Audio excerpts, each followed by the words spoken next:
Hello. Thank you very much for your attention. Can we all be settled so that we can start with the order of the day? I'm told that not everyone who's supposed to be here is here, but the majority of you are here, and I think some of the members will join us as we proceed with the program. And I hope that they will not interrupt us as we start with the program. I would like to take the opportunity to greet you all and welcome you all in this stakeholder meeting. I also appreciate that you heeded the call and you came in numbers to this stakeholder engagement, because remember, you are our stakeholders, and without you, we would not have this public participation engagement. So we thank you very much for availing yourself. So let me take the opportunity to welcome all the stakeholders, all the representatives of the various stakeholders across the province. Welcome and greet our Honorable MEC for Social Development, MEC Muragani Musupye. MEC, can you just greet the people of Gauteng? Dumelang bagolo. Yes, the MEC is with a delegation from her department, the Department of Social Development, who will be giving various presentations to yourselves. And they are all sitting at the back here.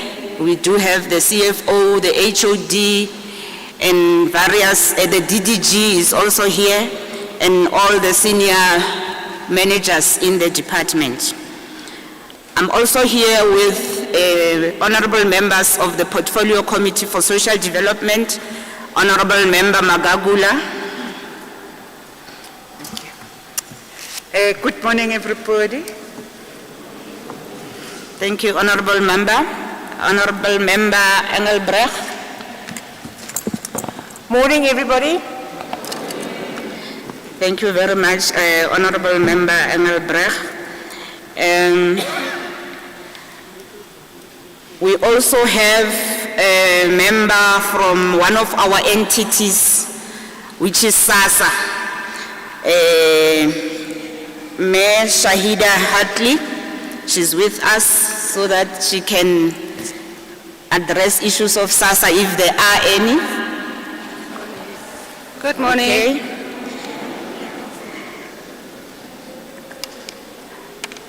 And let me also take the opportunity to welcome all the people of Gauteng who have joined online via YouTube and on Facebook as well.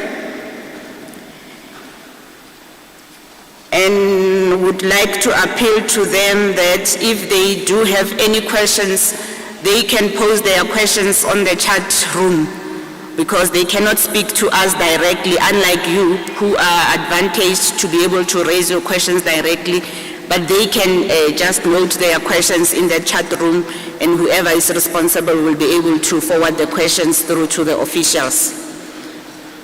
So without any waste of time, I would like to take this opportunity to declare this venue as an official precinct for this purpose.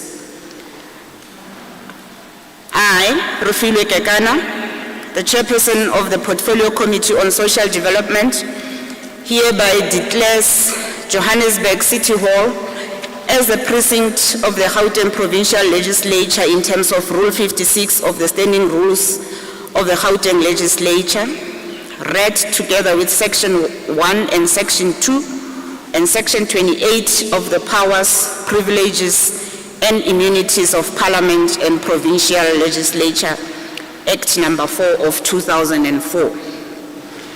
So we are in the Gauteng Provincial Legislature official precinct. So I expect every one of you to carry themselves in a proper manner. If you want to ask a question, raise your hand. We do not shout, we do not scream, we do not howl at one another as we speak. So let's maintain the decorum of this house. let's conduct ourselves in a proper manner. And I will appreciate your cooperation in that regard. So basically, the purpose of this meeting today is for us to ask the department to give an account to this committee and to yourselves, because by extension you are also members of this committee, because you do have a particular interest in matters that we process as a portfolio committee on social development. So the department must give an account to the committee and yourselves, the people of Gauteng, on what they have done during the course of the year 2020-2021. And this is in line with the annual report. So basically, they are going to give us details on the work that they have engaged on as contained in the annual report. And you remember they made promises and commitments to say that these are the issues that we are going to be tackling. So we want to check if indeed they have done so as they have promised. And to also check that their planning and budgeting is also in line with what they have promised to do, and also to check if the budgeting has been integrated in their plans. So all of us here today, we will be afforded the opportunity to scrutinize this report, because they will be presenting it to us. We will have an opportunity to scrutinize the report, and then where we are not clear, we will then be afforded an opportunity to ask clarity-seeking questions to the department. And like I've mentioned, all the senior members of the department are here, and I'm sure they are capable to respond to all the questions that you do have. Some of you might have interacted with them telephonically, but today you do have an opportunity to actually interact with them physically and to know them physically. We are lucky now that the restrictions are relaxed. We are able to gather in this manner so that you are able to interact with them physically. And I must just reiterate that ours as the committee is to see and to ensure that services are being offered or presented to yourselves as the community of Gauteng. And you as the stakeholders of Gauteng, I think we prioritize your inputs and your concerns. And I think you act as an advisory body to this department and to this committee, because your questions are going to ultimately help to shape where we want to go as a portfolio committee and as a society, especially around issues of social development. So whatever you're going to be asking will be very relevant and very helpful. And there is no stupid or useless question or comment. So all your comments are valuable, and they will be taken into consideration and responded to accordingly. And like I said, that COVID-19 had limited the way in which we interact as people. And as a result, we were unable to conduct public meetings. In our program, we would have conducted many more public meetings so that we interact with you, but because of the limitations of COVID, we couldn't do so. And for that, we hope that you would understand as our stakeholders. But like I said, today we do have that opportunity, and let's make use of the opportunity as fruitfully as possible. So I thank you very much. I hope you understand. And maybe just to mention that the conversations will be available in 5 languages. So there will be 5 channels to this effect.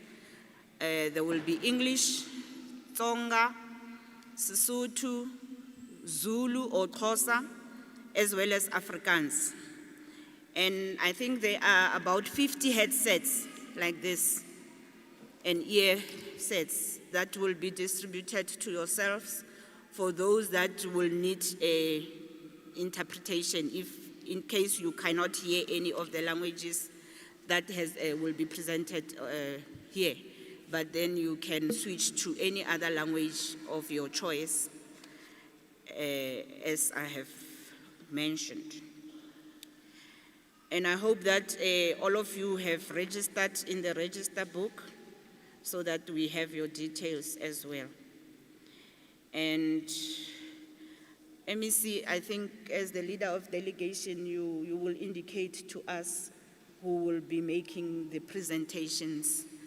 And in that regard, I will hand over to yourself so that you can present on the department's annual report for 2020-2021 financial year. Thank you very much, and over to you. Thank you very much, Chairperson of the Portfolio Committee. And once again, good morning, Baagi ba Gauteng. Good morning to yourself, Chairperson, and the members of the Portfolio Committee and the officials from the Department of Social Development. Indeed, Chair, the department is... Sorry, MEC, we can't hear you. If you could just maybe remove your mask as you speak, yeah, for the echo. Yeah, thanks. Yeah, sorry about that, Chair. Yeah, as I was saying, we are delighted to have been invited to be part of this Portfolio Committee meeting today, where we are given an opportunity to account to the people that we give services to.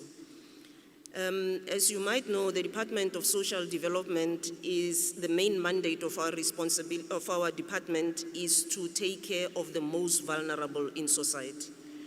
And we are aware of the fact that we cannot do this on our own as a department, and that is the reason why we have over 3,000 NPOs and NGOs that we are working with as the department. The relationship and partnership, rather, that we have with the NGOs is very important to us, but it's also important to note the fact that it is regulated by law. It's not a laissez-faire, loose partnership. It must be regulated so that we all ensure that the services that we give to the people are the services that the community needs. Hence, we are delighted, like I said earlier on, that we have been given an opportunity to come back and report, to the people that we give services to. So the over 3,000 NPOs and NGOs that we work with, that relationship is regulated through what we normally refer to as a service level agreement. For us to be able to work with NGOs, there must be some kind of a framework or a policy that allows us to give services to the community. So part of what you will be hearing in our presentation today will also talk to our achievements that are made possible by that relationship. In the past month of October, apart from the fact that most political parties were in their political business of trying to win your votes and your support, we as the Department of Social Development were actually celebrating or observing the importance of the month of October, because the month of October is known as the Social Development Month. So we were traversing the province, going from one region to the other. We have 5 regions all in Gauteng, fulfilling our mandate as a department. The 1st of October, we were focusing on the elderly, reminding them of their rights. For those of you who are familiar with this kind of work or who are in the NGOs that we are working with in that particular sense, would know that it's a program that was supposed to have taken place in June, but we couldn't do it because of the pandemic and the protocols that were in place. So we shifted that to October, and I must thank all of the elderly who took part in the program. But also I need to thank the NGOs that were working with us in that regard. You would also recall that the NGOs were recipients of vehicles. They had asked us to provide them with vehicles to make it easy for them to continue with the work in the partnership that we have with them. The department spent more than 93 million, just over 93 million to give assistance to the NGOs. It will be part of the report that you will be getting as the HOD or whoever is going to be delegated by the HOD to report to us. So, Chairperson and members of the Portfolio Committee, I would like to hand over to the HOD to guide the meeting on who is going to be taking us through the first report, which is our annual report. Thank you very much, Chair. Okay, thank you. Thank you very much, MEC. I hope that all of you have got your packages, ne? And I'm told there are 5 people who are using Braille. Can you just raise your hands so that they can bring the relevant documents to yourselves? Those who are using Braille, just raise your hands, and then someone will come to you and give you the documents. Okay, thank you very much. Let's proceed. HOD, over to you.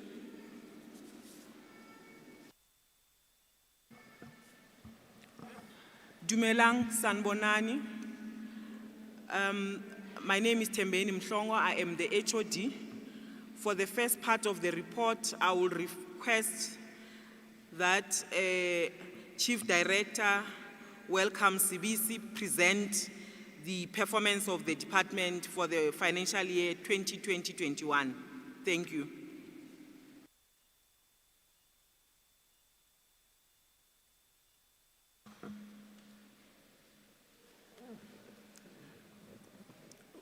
Good morning, Honorable Chairperson, honorable members of the committee, MEC, HOD, senior managers of the department, important stakeholders of the department, and the public at large. The MEC has given the context within which the report that I'm going to present should be understood, particularly because the country at large, including the department, had to navigate through the difficult circumstances of the pandemic COVID-19. So that is an important context. I will then move into slide number 5, which basically outline the threshold that we use as guided by the Gauteng Provincial Legislature and the Office of the Premier in terms of analyzing the performance of the department. I will then move into slide 6. In slide 6, there we are indicating that the overall performance of the department for the financial year 2021 stands at 59%, and we have different programs. In terms of program 1, which is basically support services, your finance, legal services, that support the core service of the department, the overall performance stands at 61%. In terms of social welfare services, which is services for persons, amongst others, persons with disability, older persons, it stands at 48%. And in terms of program 3, which is the program for children and families, stands at 30%. And in terms of restorative services, which is our victim empowerment services, substance abuse services, crime prevention, stands at 83%. And development and research, which is the program amongst others, poverty alleviation, youth development, women development, stands at 65%. I will then move to slide 7, just to quickly give a year-on-year comparison. Starting from 17-18 to, thanks greatly. From 17-18 to 2021. In 17-18, the overall performance of the department was 81%. and we can see for the subsequent year 73, 71, and for the year under review it's 59%. And that 59% must be understood within the context which was laid by the MEC, which was a difficult year. And then I will then move to slide number 8, basically just emphasizing that the overall performance is 59%, but there's what we call weighted rating scale, which is given with a formula by the Office of the Premier. If we use that assessment, the performance stands at 85%. I will then move to slide number 9, just to give a comparison between non-financial and financial performance of the department. For the year under review, the financial performance of the department stands at 93%, whilst the non-financial performance stands at 85%. Sorry, can I just interrupt you for a while? Just to make sure that everybody is on par with what you are saying. Ne? Honorable stakeholders and members, we are looking at this document. Ne? Engwetsweng Gauteng Department of Social Development, 2020-21 Performance Monitoring Report, Analysis of Performance. You all have it in your package. Okay, those that have it, please use this document, and the presenter is on page 9 now, which is slide number 9. So if you can all go to slide 9 so that we move along with him as he presents. Ne? Okay, I hope we are all not lost. Yeah. Okay, don't worry, if you don't have it, they are going to beam the presentation, so you will be able to see it on the screen. Ne? Thank you. You can proceed.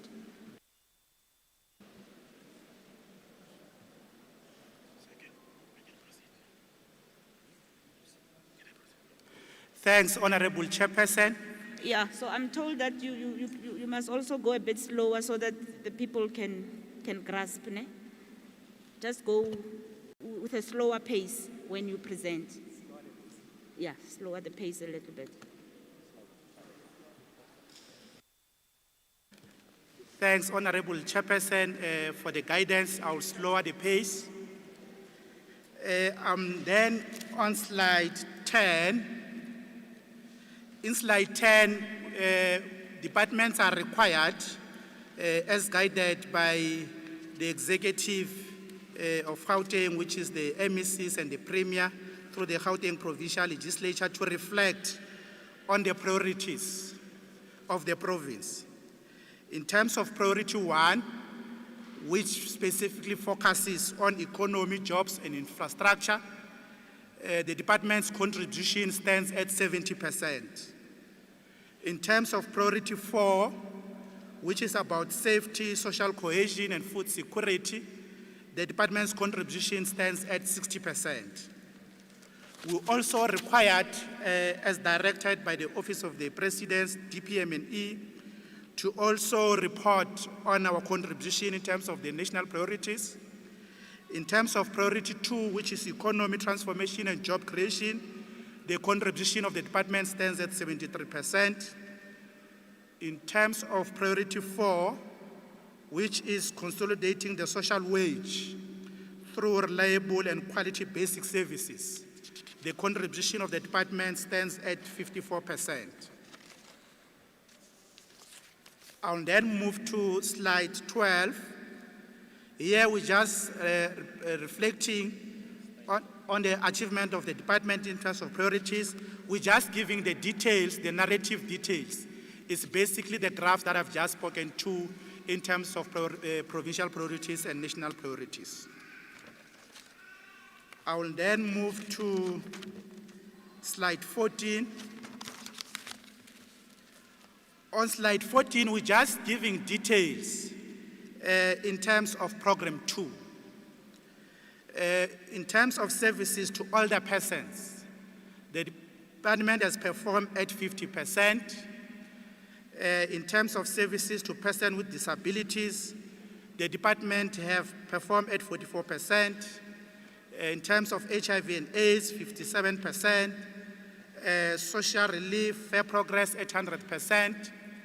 I noted when the Honorable Chairperson was making introduction that we also have Npos here, who also, over and above the context laid by the MEC, will best understand the context to say in line with the social distancing, in line with the protocol outlined by the National Minister of Social Development, we needed to restrict on the numbers. So you will then understand the performance that I'm reflecting to say we're also constrained by specific circumstances and regulations. I'll then move to slide 15, just to outline Honorable Chairperson and MEC. What is contained in the brackets as I speak to those numbers is the targets as outlined in the APP. And what is outside the bracket is basically the performance of the department. So for the year under reviewed, the department have been able to reach 17,436,000 older persons in terms of community-based care and support facilities, which is your home-based services centers, luncheon clubs, against the target of 22,435. And then in terms of the residential facilities, the department was able to reach 5,940 beneficiaries against the target of 6,581. In terms of the active aging programs for older persons, including gym facilities, the department was able to reach 9,778 beneficiaries against the target of 20,450. For the year under reviewed, Honorable Chairperson and MEC, in terms of elder abuse prevention, which is not necessarily directed only at older persons, but the community at large, including our youth, the department was able to reach, which is an overperformance, 202,240 against the target of 61,000. And that we're able to do that amongst other things through using media platforms. We're also just reflecting on slide 16, just in terms of some of the other activities over and above the targets that we'll have set for ourselves in the older person that the department had to roll out. Amongst others was to ensure that PPEs are provided to our facilities, old age homes, home-based care, protective workshop, and also training is given to personnel, as well as the education and awareness program. To mention also that the International Day of Older Person was also celebrated through the publication of Rights of Older Person on Facebook, as well as the awareness through pamphlets were also distributed at SASSA patient points. Community radio interviews to market services for older person were also conducted. Then we'll move to slide 17.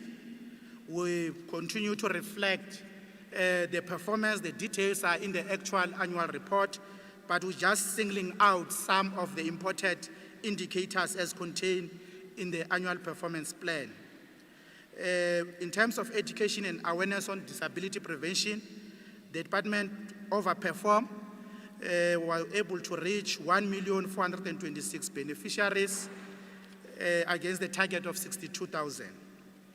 In terms of residential and standard living care facilities, the department was able to reach 1,861 beneficiaries against the target of 1,994.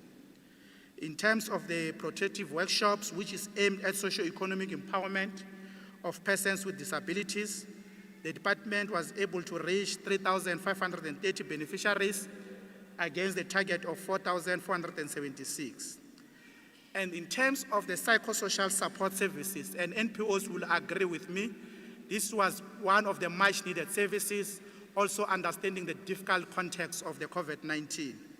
The department was able to provide support in relation to the COVID-19 interventions, the PPEs, the training, education and awareness, radio interviews. I will then move to slide 19, HIV and AIDS and EPWP. Honorable Chairperson and MEC, the department was able to provide nutritional support to 292,000 against the target of 117 for food parcels.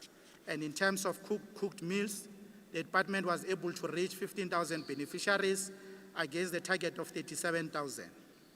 In terms of the much needed services of psychosocial support services, including orphans and vulnerable children, the department was able to reach 71,000 beneficiaries against the target of 99,000. And in terms of social and behavior change program for children and in particular the youth, the department overperformed at 181,000 against the target of 137,000. In terms of the work opportunities created in line with the emphasis of the province through the Premier as well as the President, the department was able to provide work opportunities of 7,154 against the target of 7,210. I will then move to slide 20. Just again, Honorable Chairperson and MEC, to reflect that again in terms of this program, the department was also able to provide prevention programs and care and support programs to orphan and vulnerable children, child and youth-headed households, older persons who are caregivers and support groups.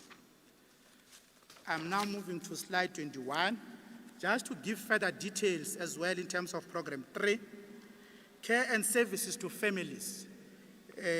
Honorable Chairperson, MEC, this program is at the core of the departmental programs, because once we are able to ensure that the families are intact, we are then able to deal with most of the social ills that we are faced with as a province. So in terms of care and service to families, 29%, I must reflect that the issue here is that social workers are required to interact face-to-face with the families, and obviously there were restrictions in terms of COVID. So it was performed at 29%. Child and care protection, because of the limitation and some of the determinations that were made through the national minister, there were restrictions. Npos are aware in the ECD, in the children's home. The department was then able to perform at 25%.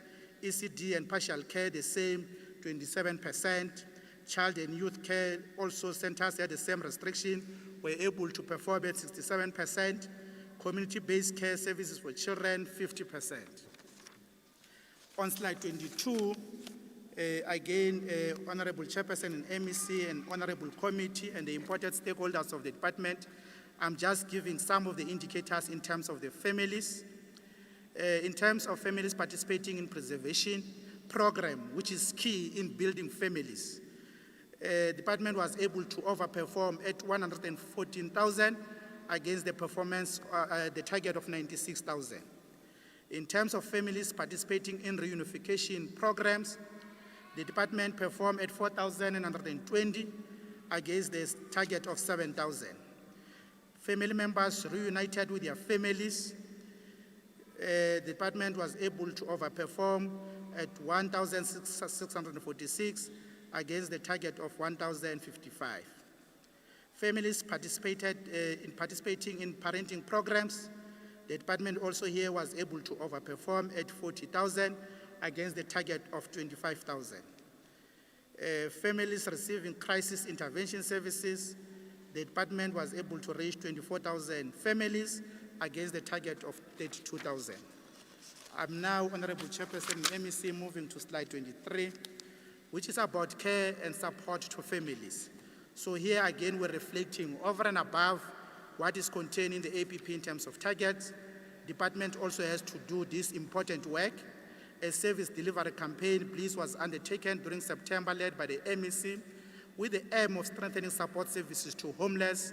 The following were achieved: profiling of the homeless people, strengthening of the partnership with department stakeholders to promote intersectoral approach in dealing with homeless, development of plans to improve the management of the shelters, and we're also reflecting here that 88 billion was received from Treasury. Business plans were submitted in consultation with the municipalities in all regions. The rationalization process will reduce the number of shelters from 42 to 24. So there was also a lot of work that was done in terms of support to the homeless, in line with the program in building families. Graduation ceremony was also hosted by the department on the 21st of November for former homeless people and former substance abuse beneficiaries who were trained during the lockdown on artisan skills. 11 homeless beneficiaries enrolled for training, 5 completed, 3 were traced to attend the event. 1 is already working in KwaZulu-Natal, which is an important achievement, to say it was not just training, but it was also to ensure that they are able to gain from work opportunities. I'm now on slide 24, Honorable Chairperson and MEC. In terms of childcare and protection, the department was able to reach 1,277 ECD centers fully registered against the target of 1,790, and 623 were conditional registered against the target of 615. 50,415 children access funded and non-center-based ECDs against the target of 101,000, and 7,000 children were able to access conditional funded ECD centers against the target of 17,000. Children in need of care and protection were placed in foster care, about 2,000 children. Children already in foster care receive social work services, which is about 38,691,000. 4,141 children were placed in SYCC for developmental social work services against the target of 4,718. Again here, Honorable Chairperson and MEC were reflecting some of the important work that has to be done on childcare and protection over and above what is in the annual performance plan. Amongst others is workshop with municipalities, the collaboration with National Department of Social Development in terms of Child Protection Week, as well just to reflect that the province Child's Ambassador joined the minister and participated in the virtual discussion on the effects of COVID-19 on children on the 1st of June 2020. And about 3,250 ECD practitioners were capacitated on the standard operating procedures to curb the spread of COVID-19. PPEs were procured, distributed to qualifying ECDs. I'll then move to slide 26, just to give details, Honorable Chairperson and MEC, important stakeholders of the department, and the honorable members of the committee. Program 4, a program on crime prevention, which is 4.2, the department did a sterling work here. We're able to achieve at 100%. Victim empowerment, also sterling job there at 88%. In terms of the war that we have declared on substance abuse, also department did a very good job there at 67%. On slide 27, Honorable Chairperson and MEC, I'm reflecting in terms of some of the indicators with regard to crime prevention. The department was able to overperform at 1,290,000 children and adults in terms of social crime prevention program against the target of 307,000.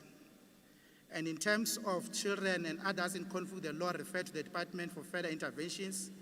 The department was able to reach 4,000 children and adults against the target of 7,000.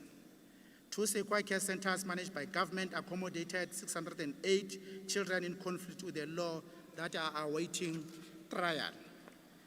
I will not call this an overperformance or underperformance. Honorable Chair and MEC, is what we call negative indicators, because it is not desirable that we'll have children in conflict with the law. We're also then reflecting on Slide 28, in terms of important work that the department has done over and above what is contained in the APP, there was capacity building in terms of the Bright Star program, minimum norms and standard for diversion services, probation case management system and child youth and application system, reintegration and aftercare strategy. 30 officials that were transferred from Fathers Mangalisum Kanchwa, CYCC to Soshanguve Sekwake were also trained in the blueprint minimum norms and standards. Anti-bullying summit, we know this has been a challenge for the province, Honorable Chairperson and MEC and important stakeholders, so it was also conducted in collaboration with the stakeholders. I'm now on slide 29. In terms of victim empowerment, during the period under review, the following were achieved. The department continues to create awareness against gender-based violence, and on the 25th of each month, awareness is created around the Orange Day. The department funded 110 facilities and shelters that provided psychosocial support to 44,000 victims of violence and crime. The program of no violence against women and children, including 16 days of activism, reached 437,000, which is an overperformance against the target of 293,000. We now, Honorable Chairperson and MEC, on slide 30, which is victim empowerment. During the period under review, over and above what is in the APP, the department also had engagement with the faith-based organizations. Also to mention that the provincial DSD hosted the DSD National Minister events commemorating the Human Rights Day on March 2021. We also had capacity building program for various programs within the victim empowerment program. I'm now on slide 31, substance abuse prevention program. Just to mention, Honorable Chairperson and MEC, that in terms of substance abuse prevention program, the department overperformed at 1,640,000 against the target of 838,000. And in terms of Kimoja coaches, deployment in schools, communities to roll out the Kimoja drug prevention program, also the department overperformed at 916,000. Honorable Chairperson and MEC, I will now move to slide 32. Just also to highlight in this program, there were also important activities and programs that were rolled out over and above what is contained in the APP. Amongst others, Gauteng City Region Anti-Substance Abuse Strategy was approved and was formally launched by the MEC on the 22nd of October 2020. And we also had a number of awareness programs that were held, as well as training in terms of substance abuse. Registration of treatment centers, halfway house services, they were also done during the period under review. Honorable Chairperson, MEC, I'm now on slide 33.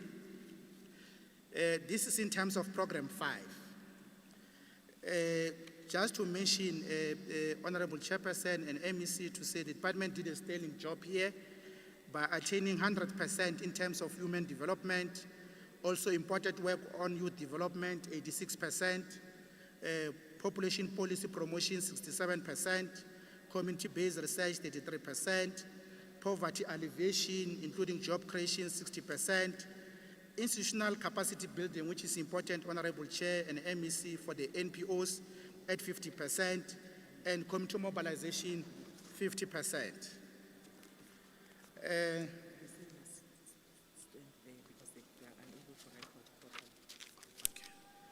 Honorable Chairperson and MEC and important stakeholders, I'm required to go and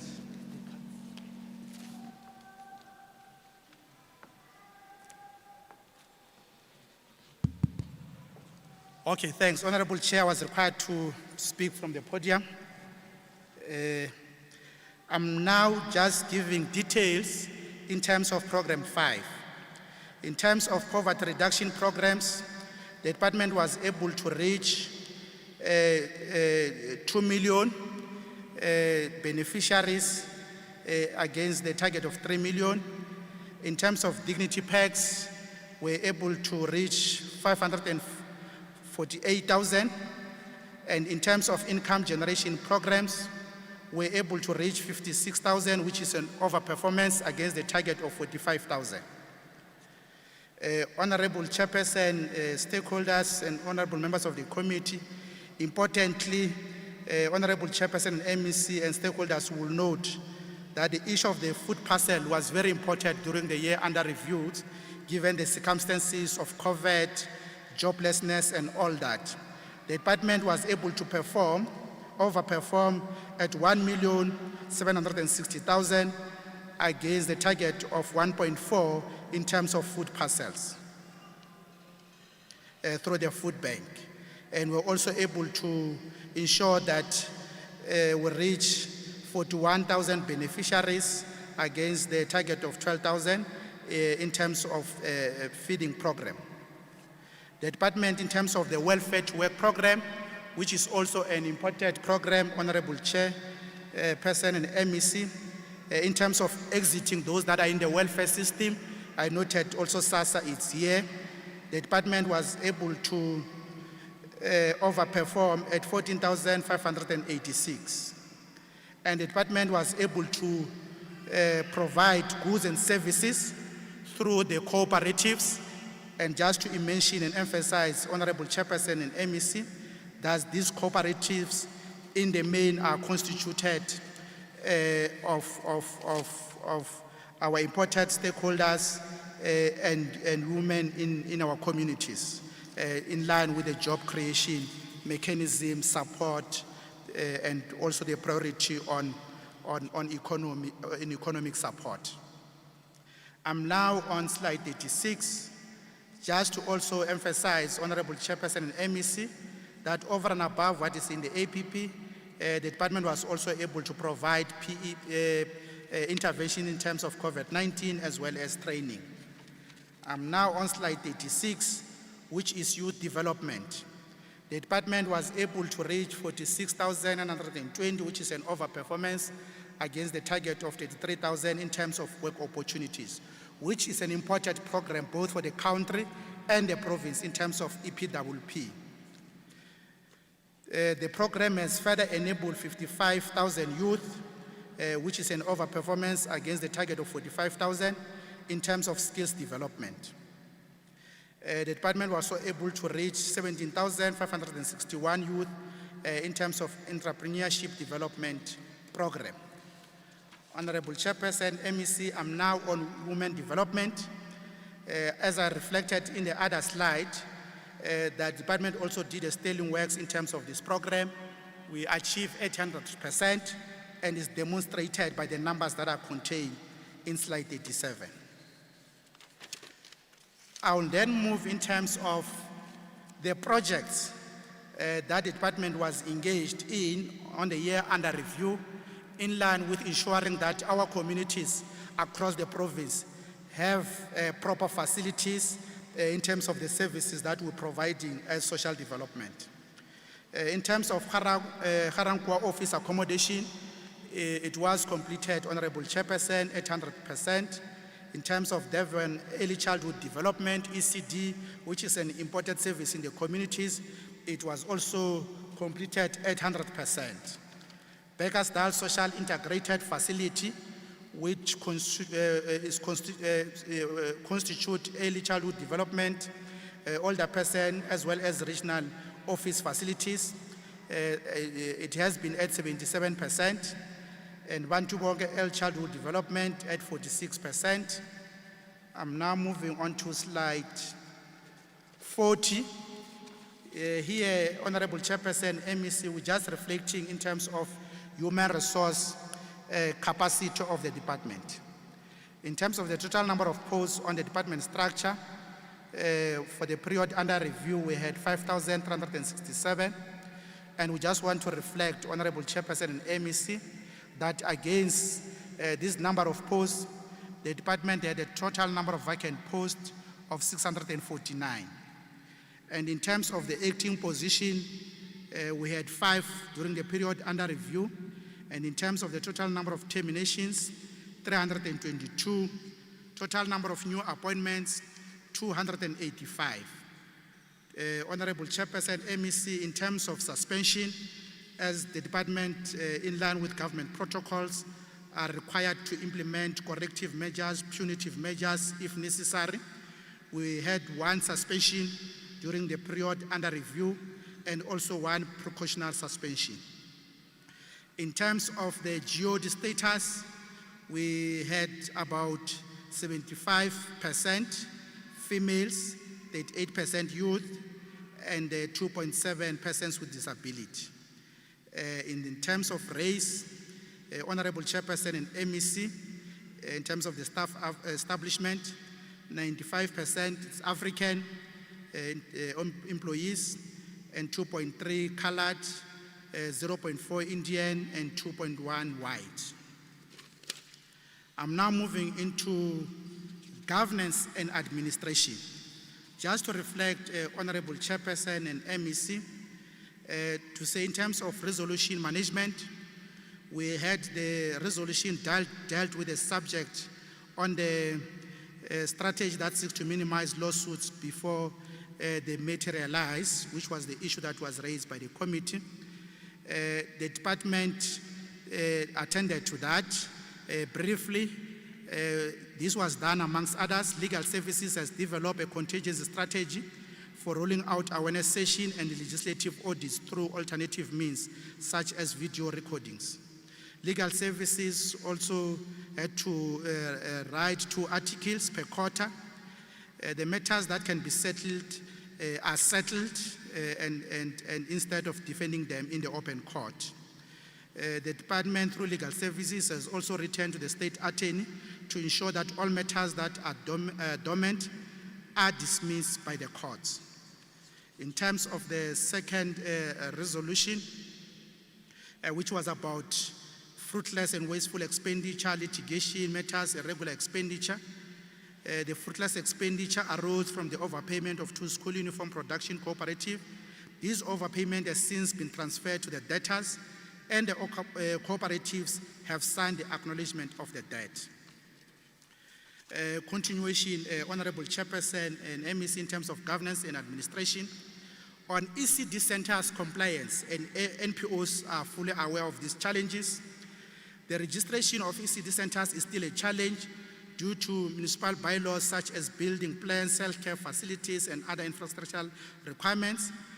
But the department is constantly engaging municipalities and all stakeholders in addressing this particular challenge. In terms of the foster care backlog, Honorable Chairperson and MEC and important stakeholders, the department is continuously engaging with National Department of Social Development as well as the Department of Health in relation to legal documents that are obtained from prospective parents for submission to courts. And also continuous monitoring is also done. Delay in the provision of dignity packs and school uniform. Performance here was affected by a delay in the procurement after awarded contracts were withdrawn based on legal opinion. SCM processes had to be followed. Performance on the distribution of school uniform was further hampered by the delays in payments to cooperatives and the delayed opening of schools as a result of COVID-19. I'm now, Honorable Chairperson MEC, slide 44, which is areas of significant deviation from planned performance, from page 44 to slide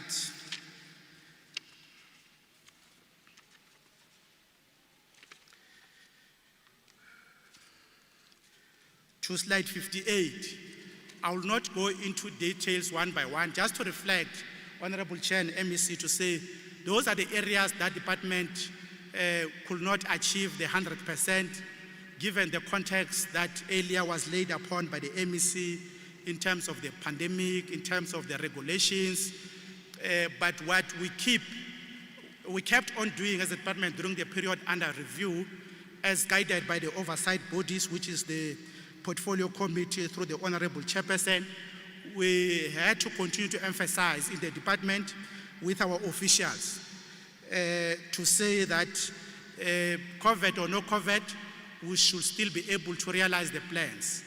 Hence, you realize that the performance is at 59%. We had a number of committees, the Performance Information Coordinating Committee, managed by the 2 DDGs in the department, HOD convening regular sessions just to deal with issues of performance, MEC also convening the war room just to deal with issues of areas of underperformance. But I must indicate, Honorable Chairperson, MEC and the stakeholders, to say it has been very difficult, amongst others, just to outline a few, just to indicate how difficult it has been. I recall that when we lost some of our officials, senior managers, as well as officials, we had memorial services, so it has been very difficult. But difficult as it is, our leadership has always been inspiring, that as and when we mourn, as and when we encounter difficulties, officials continue to navigate. I remember there was a quarter where, because of the statistics of the infections in our region's facilities in terms of COVID, we even had to pause in the verification of performance information. But given the timeline that we had from the Oversight Committee as well as the legislature, we had to ensure that officials work over weekend and after hours. And that's why we're able to conclude all the quarter reports, including the annual report.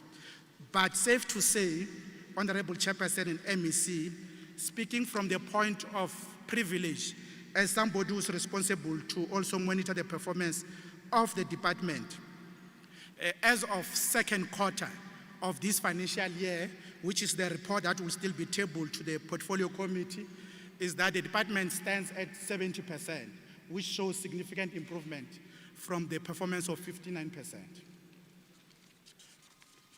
So with that, Honorable Chairperson and MEC, I will then move to slide 60, which is about monitoring of NPOs. In the period under review, the department funded 2,743 NPOs to render a variety of social welfare and developmental services. And the department was able to capacitate 368 NPOs. In terms of the extraordinary issues, Honorable Chairperson and MEC, I'm now on slide 62. The department participated in special mini forum to discuss the Gauteng Provincial Legislature standardized oversight accountability reporting template for Gauteng Province. That was rolled out in the second quarter. So we were able to comply with the Gauteng Provincial Legislature. Hence, you will see this report, even the annual report, is in compliance with that directive.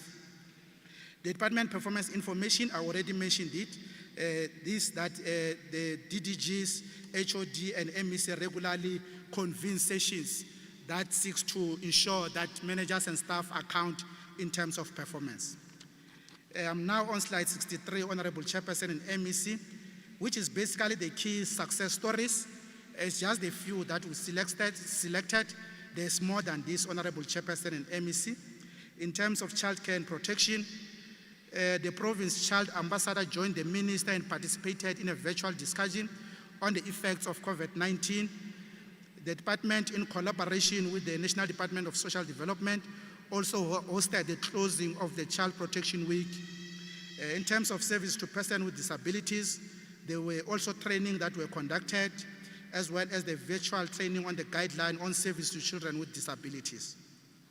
In terms of the HIV and AIDS, there was also a capacity building program. In terms of child care, Gauteng Department of Social Development acknowledged the excellent performance of 100 top foster care beneficiaries who wrote their matric in 2020. I'm now on victim empowerment. Also, we had on the 21st of November 2021, a graduation ceremony that was also hosted. On the 26th of November 2020, promotional material was also distributed at the Department of Community Safety, Disability and Gender-Based Violence event. In terms of crime prevention, an anti-bullying summit, which was an important summit, was also concluded in collaboration with all the important stakeholders. The 70 officials from Sekwa Care Centers and regions were also trained on the Bright Star program. In terms of substance abuse and prevention and rehabilitation, the department commemorated the International Overdose Awareness Day. Then I'm now on slide 65. Again, the continuation of the success stories. Sustainable livelihood. On the 15th of April 2020, the acting MEC at the time for social development, Honorable Lusufi, received and welcomed food donations that was worth 2.5 million. These donations prioritize the vulnerable and support families in distress and the COVID-19 outbreak. In terms of care and support to families, 483 homeless people were reintegrated after 275 were taken off the street, which was also an important work. Honorable MEC, important stakeholders, Honorable Chairperson, as well as honorable members of the committee. In terms of administration, Ethics Management Committee held a 3-day meeting with non-profit organizations to bring to their attention their role in fighting fraud, corruption, creating an ethical environment, and promoting ethical conduct, which is an important contribution, Honorable Chair and MEC, as NPOs are the extension of arm of the Department of Social Development. In terms of youth development, the Gauteng Department of Social Development held a youth dialogue to discuss with young people various issues that affect them in their area. Honorable Chairperson, MEC, and honorable members of the committee, our important stakeholders, I'll pause here for the CFO to deal with the financial report of the department.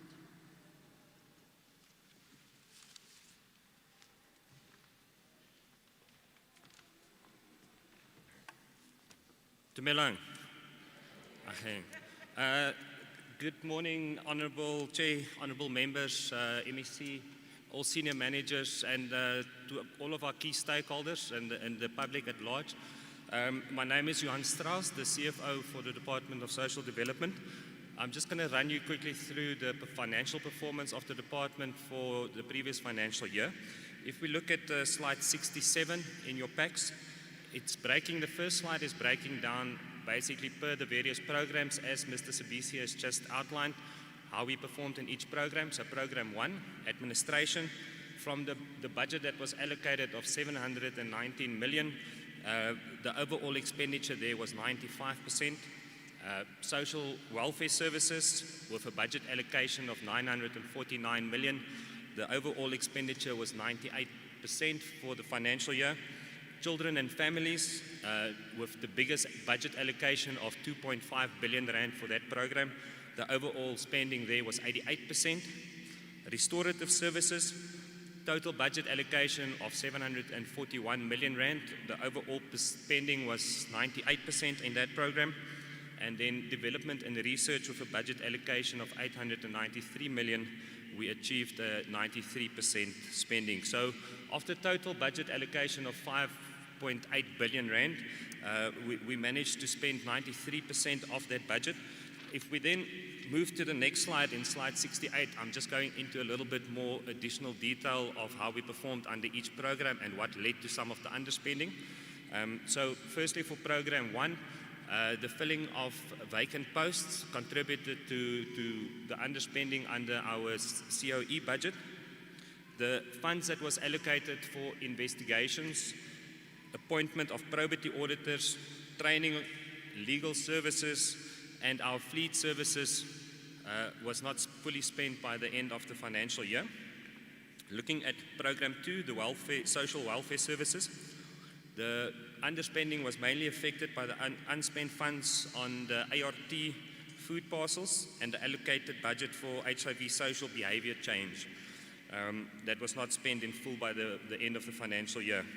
The underspending was also reported on buildings and other fixed structures, as the allocation for upgrading and rehabilitation of institutions were not fully spent. And those were mainly impacted due to some of the lockdown restrictions that we also experienced during the financial year. The program 3, children and families, we were at 88% there. So program was mainly affected by the additional budget that was received very late in the financial year with regards to the Presidential ECD Employment Stimulus Relief Fund. of a total amount of 77 million that was not spent by the end of the financial year. Those funds were then requested for rollover into the new financial year, and we're currently in the process of spending that. Verification process for qualifying NPOs was only finalized late in the financial year. The school uniform budget was not fully spent due to delays in the manufacturing process after the appointment of cooperatives that failed to deliver on time. I think there also school closures and those things also impacted with regards to the speed we were able to implement that project after the appointment of the cooperatives. And underspending on building and other fixed structures following disputes between contractors and the implementing agents based on the submitted compensating events also affected that spending. Moving then to Program 4 on restorative service.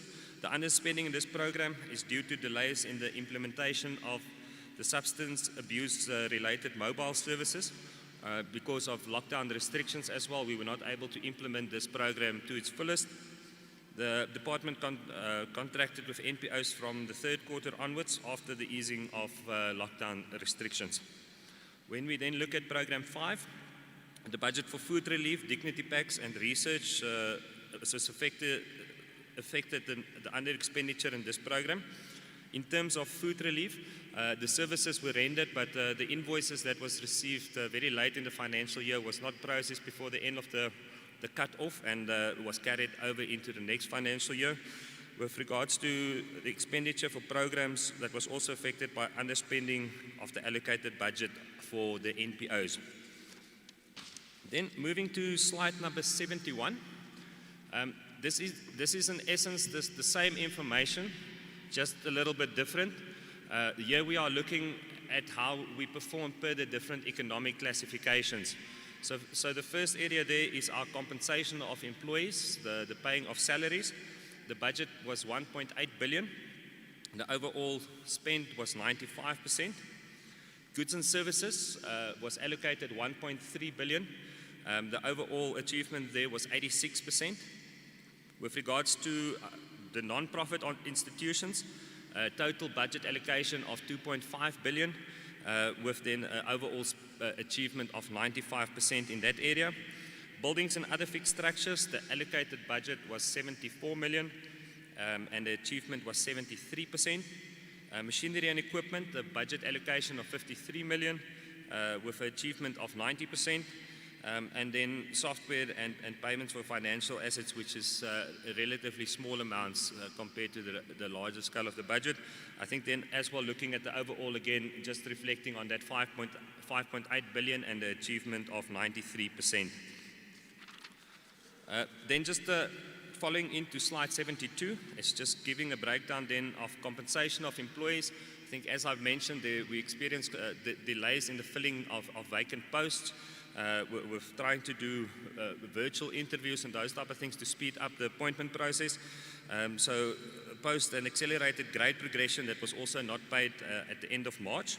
Goods and services, the underspending on goods and services was mainly affected by funds designated for ART food parcels.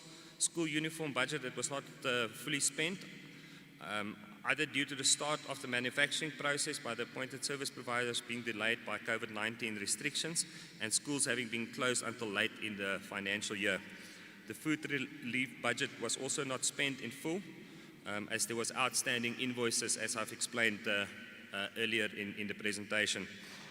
Spending on advertising, consultant and research projects, bursaries, legal services, fleet services and training and development was also negatively affected by the lockdown restrictions. Moving then to slide 73 on non-profit institutions. The underspending on NPOs is due to an additional budget of 77 million that was received in the third quarter, quite late in the third quarter for the presidential ECD's employment stimulus that was not spent by the end of the financial year. And the ECD budget, both conditional grants and the equitable share part, was underspent due to the reduced numbers of beneficiaries in these centres during the financial year. Buildings and other fixed structures, I think I touched on the disputes that was emanated between the contractors and the implementing agents that also arising from the submitted compensating events, in essence variation orders where changes needed to be made.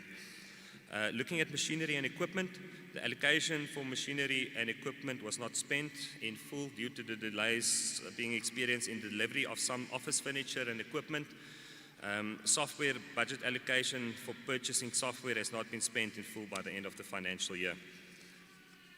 Then moving to slide 75, this is just with regards to our conditional grant performance. On ECD administration, there was 0% spent of the 4 million budget. On centre maintenance, it was 23% spent of the 3.4 million. ECD subsidy expansion, we achieved 90% spending of the 127 million budget allocation. Then you would also see the early childhood development grant, that PEI is that presidential stimulus package, the 77 million with the 0 spent to that.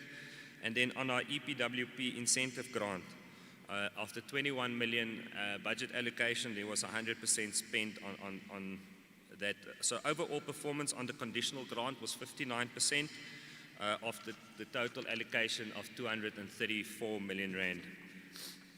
The next slide, on slide 76, is then just outlining the reasons for these deviations. I think on the contracted workers to monitor ECD conditional grant was not spent due to, I think, also the appointment issues that we had during the financial year. Centre maintenance, the budget for was allocated to procure PPEs for ECD centres. That was also not spent in full by the end of the financial year.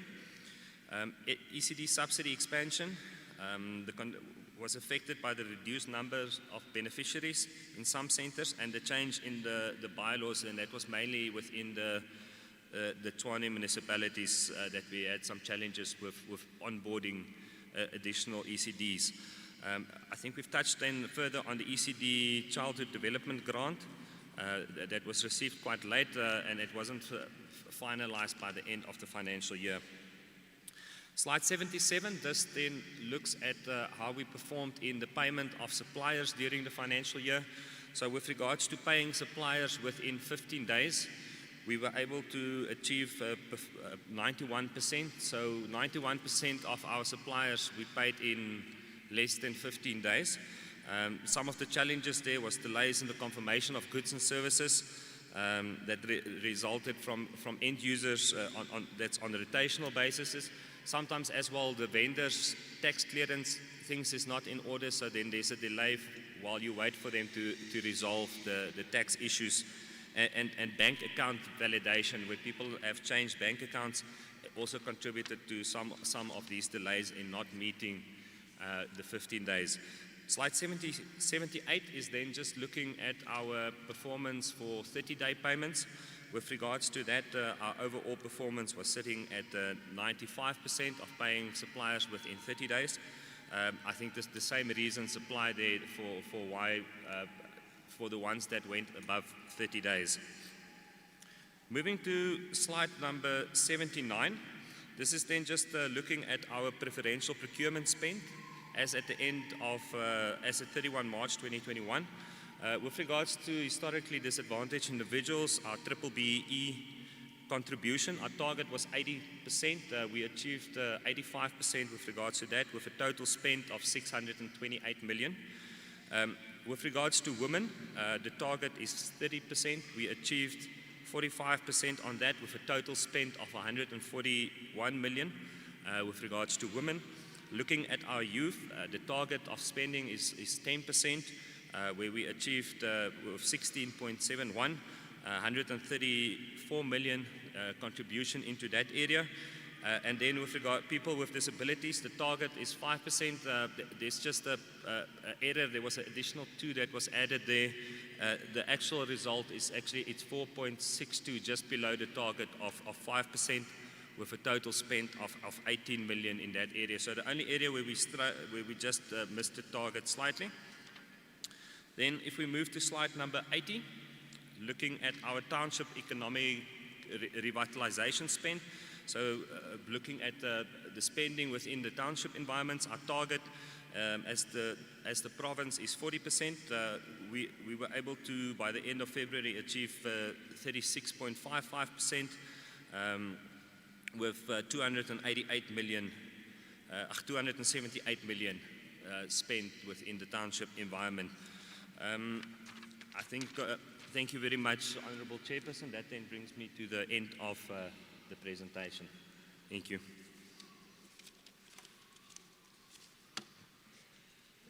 Thank you very much, CFO, the department, for presenting the annual report to the House. Honorable members, stakeholders, I'm sure you've had the report, you've got the report on paper. Le ka ba le utlwile, the presenters were referring to the various figures there. In brackets, ke di targets. The targets is what they had set to achieve. And then outside those brackets, on those figures, is what they have actually achieved. Ne? So in some areas, the department would have overperformed, and in some instances, underperformed, due to various reasons, of course. And I'm sure they will be able to explain. And you know that this past year has been a very difficult year, where all of us operated under the COVID-19 pandemic. And like the presenter have said, as the committee, when we interrogate these reports, we always raise the factor underspending and underperformance. Ne? Noting that they were operating under very difficult conditions of COVID-19. But we have said that it shouldn't be an excuse for the department not to perform.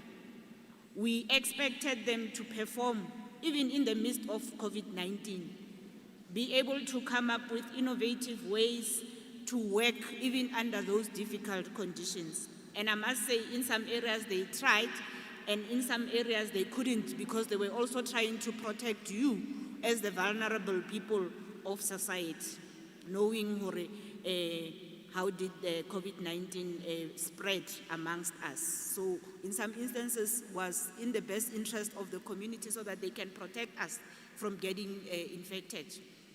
And as you would know, most of you might have been infected or affected because you might have had families being infected with the disease. It was not a very nice period. So it was not easy for you, and it was also not easy for government officials to do their normal course of work. So I am going to now open for clarity-seeking questions. And I note that not all of you will be able to speak. And I'm told some of you have got written submissions. And if you do have written submissions, I would request for just bring them here, or you can give them to the staff on the floor. With the yellow dress and the lady next to her, you can submit your written submissions to them, then they can come here and the officials will be able to respond. But then before I take your hands, I'm going to request the members of the Portfolio Committee to actually ask a few clarity-seeking questions. They told me that they do have questions, MEC, to ask. But now from my side, I think I will just confine myself to that issue here. I think it's on page 27, with regards to the filling of vacant posts, the posts that have not been able to be filled. If you could break it down for me, just so that we can get a sense for where are we falling short in terms of filling of vacancies. Is it on the social workers side? Is it administration? If you can just break it down for us, I will be happy. And let me give the opportunity to the two members to ask the questions.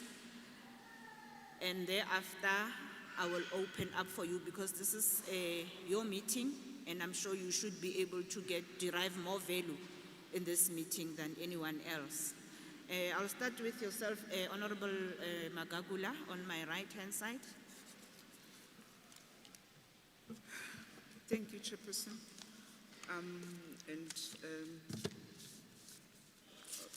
I would also like to thank the department for the precise report and appreciate for what they've done under the very difficult situation, and I commend them for where I think a lot has been achieved, but with my questions on the targets under the performance report, I think in all the targets which they haven't reached, they didn't give us the reasons why. Maybe in future, if they are going to present, they must also feature the reasons on that. But also on the issue of the foster care placement, Chairperson, although we've improved, but we haven't also reached our target. We're still maybe not there. We're getting there, but not there. But we know that it's not of our own making, but can we try to push further and for more? And lastly, on the issue of the employment of, on the issue of the employment of the people with disability, I think we're still not also doing well there. You can see from the current staff complement which we're having, and the people with disability, the number of people with disability which we're having from the staff, that was still far away from trying to reach our target. I thank you. I think there's a room for improvement, Chairperson. Thanks. No, thank you. Thank you very much, Honorable Magagula, for the questions. I will then request Honorable Engelbrecht to pose her questions. Honorable Engelbrecht.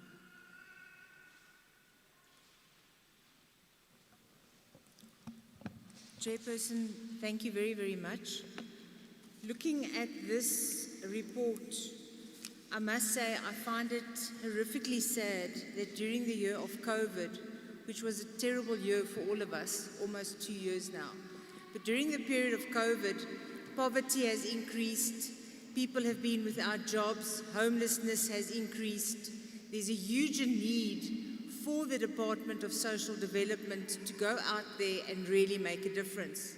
Out of all the time, I think in history, this has been the time when I believe the department should have gone out and really made that big difference.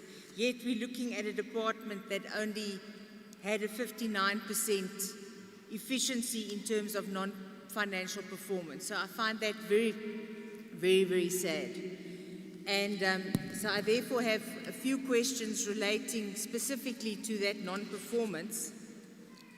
One of the first ones is regarding homelessness.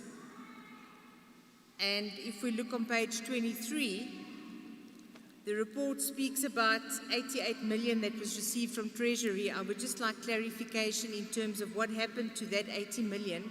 Where was it used? And also there's discussions here on development of plans to improve the management of shelters, if we can have clarity on that. And then there's rationalization process that has taken place, which again I find very tragic, We don't have enough shelters for our homeless people in any of the municipalities. There's a huge need to have more shelters. Yet, the department has reduced the shelters from 42 shelters to 24 shelters. So if we can have clarity from the department, why are they reducing the number of shelters? They've been given 88 million, and yet they're reducing the shelters when all the municipalities need to have more shelters for our homeless who have increased during this period of COVID. My other question is regarding the ECDs, which is very close to my heart, because that's our future, is ECDs. And this would have been the ideal period to increase on maintenance. A lot of the ECDs didn't have children. Would have been the ideal period to work on maintenance and fix the ECDs, make sure the ECDs are capacitated, make sure that the rules and the regulations are done, and to assist them. Yet, if we look at against the target of 1,790, 513 ECDs lost out and were not registered. So I really believe that the department needs to give us a clarification on why they didn't assist the ECDs, why there wasn't a bigger assistance, a greater assistance from the department to assist the ECDs to get registered. And there's a note here about discussion with the municipal bylaws and what has the department done regarding the municipal bylaws, which are often outrageous and often very difficult for the ECDs to comply with. So what has the department done to assist the ECDs to be able to comply and to help the municipalities to not have those exceptionally strict bylaws, especially in our township areas?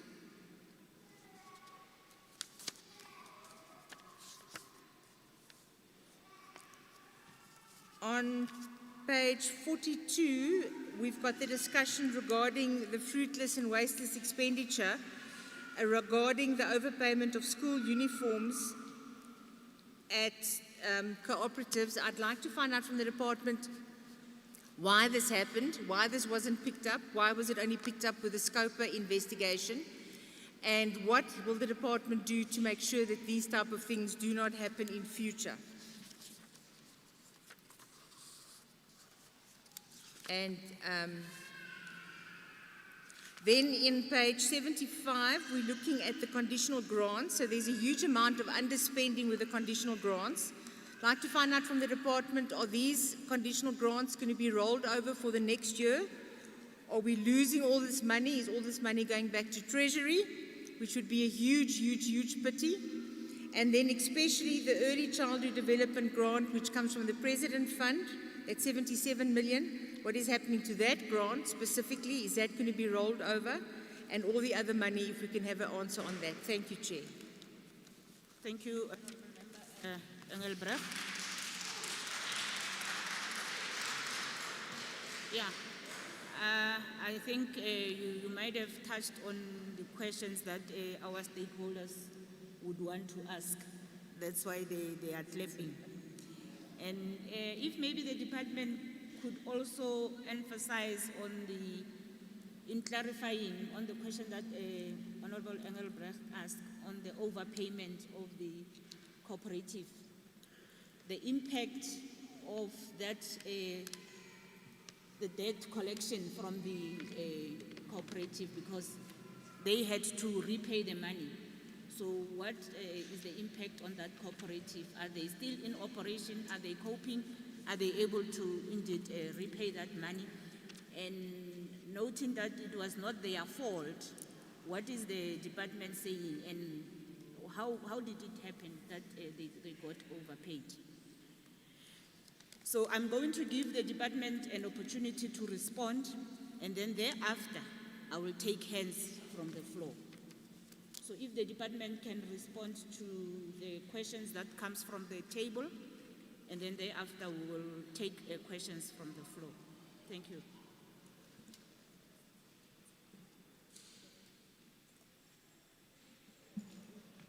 Thanks, Chair. I think our approach would be to allow the officials to respond, especially to the technical questions. And then after, well, you'll give me an indication if there's anything that you want me to add. HOD? Thank you, Chair. I will answer questions, and there are areas whereby I don't cover that fully. I've got the team here. Maybe I should allow them to be the first ones, then I fill in if they can do that. But maybe let me answer the questions so that we flow easily. On the question on the breakdown on filling of vacant posts, in the main, we as a department, we strive to fill posts of social workers, and the vacant ones were mainly on the administration side. I think we were also assisted with regard to social workers. We were also assisted by National to get extra social workers. So I can safely say that it was not the professional posts that were not filled during the year under review. But also to emphasize that one of the challenges, and I know that it may sound like it's an excuse, but you would note that as a country, especially during the first quarter of the financial year, when COVID lockdown started in March, which was the last month of the financial year 2020-21, sorry. So what happened was that we were then requested not to proceed with recruitment and selection processes. So some of the posts that we would have advertised and probably profiled for shortlisting and also started to shortlist, we couldn't do the interviews because of the regulations, especially during the first quarter and to a certain extent the second quarter of the financial year. The second question that talks to targets that were not reached, we didn't provide the reasons. I can highlight the fact that to a certain extent we have provided the reasons. Maybe it would not have been covered adequately. We would relook and see where there are gaps with regard to the reasons that were provided for deviation. On foster care placement, the targets that are not reached, here we were also dealt a blow because the courts were also heavily affected by COVID, and the finalization of foster care placement relies heavily on the court orders. So, Chair and honorable members, I can say that we are working around the clock to deal with the issue of foster care, but you would note that we had high numbers which are perennial, but we have tried to deal with that so that we have lesser numbers, because we don't see that as numbers, but being the services that the children that deserve the service are supposed to get. On the employment of people with disabilities, I can say that yes, Chair, if you compare to the number of staff that is employed by the department, 4,178, and we only appointed 130, it is a drop in the ocean. But we are looking at this not only in the Department of Social Development, but as GPG entirely, we're saying that there should be a concerted effort to target children with disabilities so that we assist them with the challenges that they may be having, so that they can also be in a position to be accommodated within the open labor market. So there are plans underway together with the GOD unit within the Office of the Premier to help us all as GPG so that we do that. Yes, indeed, 59% of performance during the year where most people were faced with challenges around COVID.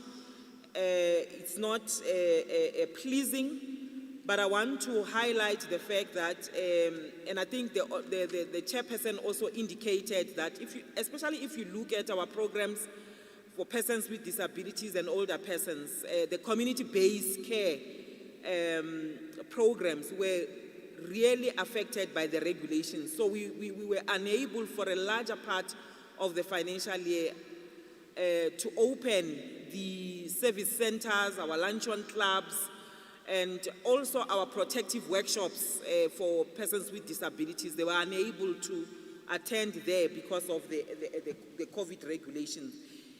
Although there was provision with regard to PPEs and also training of our non-profit organizations that are rendering these services to be able to prevent the infection. But because we could not defy the regulations that were there, it then affected our performance. And unfortunately, we couldn't change the set targets because we had to meet with, the communities had to congregate in those facilities, and therefore when the regulation says no congregation, then it affected us. On the budget for the homeless, that was 88 million. What happened to it? We were able to partner with non-profit organizations to be able to help us to render services for the homeless.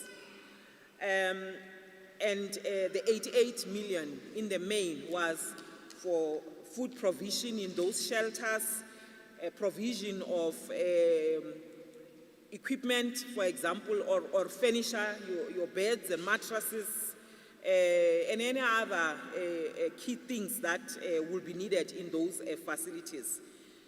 So we can be in a position to provide the list of non-profit organizations that were funded to assist us with these services, and then honorable members and the community can be able to see the breakdown per non-profit organization that was funded to raise, to assist with that service. Why the shelters were reduced, honorable members, initially the numbers were very high, hence we had 42 shelters. But with time, we started to realize that we are working against a loss, because you may find that in a particular shelter, we only have maybe 2 or 5, and then we felt that we need to move them to the other shelters within the same vicinity. But I must hasten to say that one of the key things in preventing fighting within homeless shelters is not to force them to stay in a shelter, because there is a peculiarity to people that need the service. You will know that some of them, they are there, out there, not necessarily, they are displaced, not necessarily because they don't have a place to stay, but because of some differences with their family members. Then one of the things that people that have been operating within this space have advised us is that don't force them to stay there, but make them to understand that they are making themselves vulnerable by going out there, because one of the key things that we do, hence we also reported about those that were reunified with their families. We look at the shelter as not the lasting solution, but that we need to assist them either to be reunified with their families or be reintegrated back into society. So that was the rationale against tapering down the numbers of shelters. Why were ECDs not maintained? And I think Chair and honorable members and our stakeholders, what we need to note is that also the COVID regulations affected any built environment work. At some point, these also came to the halt, especially under the lockdown level 5 to a certain level 4. So a lot of work couldn't be done during that period that is related to maintenance work. At the same time, it was looked at as a lost opportunity, because if the children are not there, why are you not doing that work? And I agree, it was a lost opportunity. What I need to highlight is that the department at the national level launched a campaign called Vangasali, which means no child should be left behind. It was targeting unregistered ECD centers. What was done was to say to all ECDs that are not registered, to say, come forth, we want to assist you to be able to get registration. So that is the one thing that the Department of Social Development nationally did with regards to assisting early childhood development centers to get registered. Number two, when you look at the whole value chain with regard to ensuring that ECDs also are assisted with regard to bylaws, the department, through our MEC, we also have got the MEC and MMC interaction, which is the intergovernmental structure, to ensure that we also share with them some of the challenges that our ECDs in particular and non-profit organizations are having around these issues of bylaws. There are disparities with regards to this. Some municipalities charge exorbitant amounts, and we are working constantly with the Department of COCTA and also with SALGA. We are constantly discussing around these matters so that there can be a lasting solution to deal with this matter. Honorable members and Chair, what we are also emphasizing is that we want the community, when they want to render services, not to suffer, and issues around bylaws should be seamless and not be a stumbling block.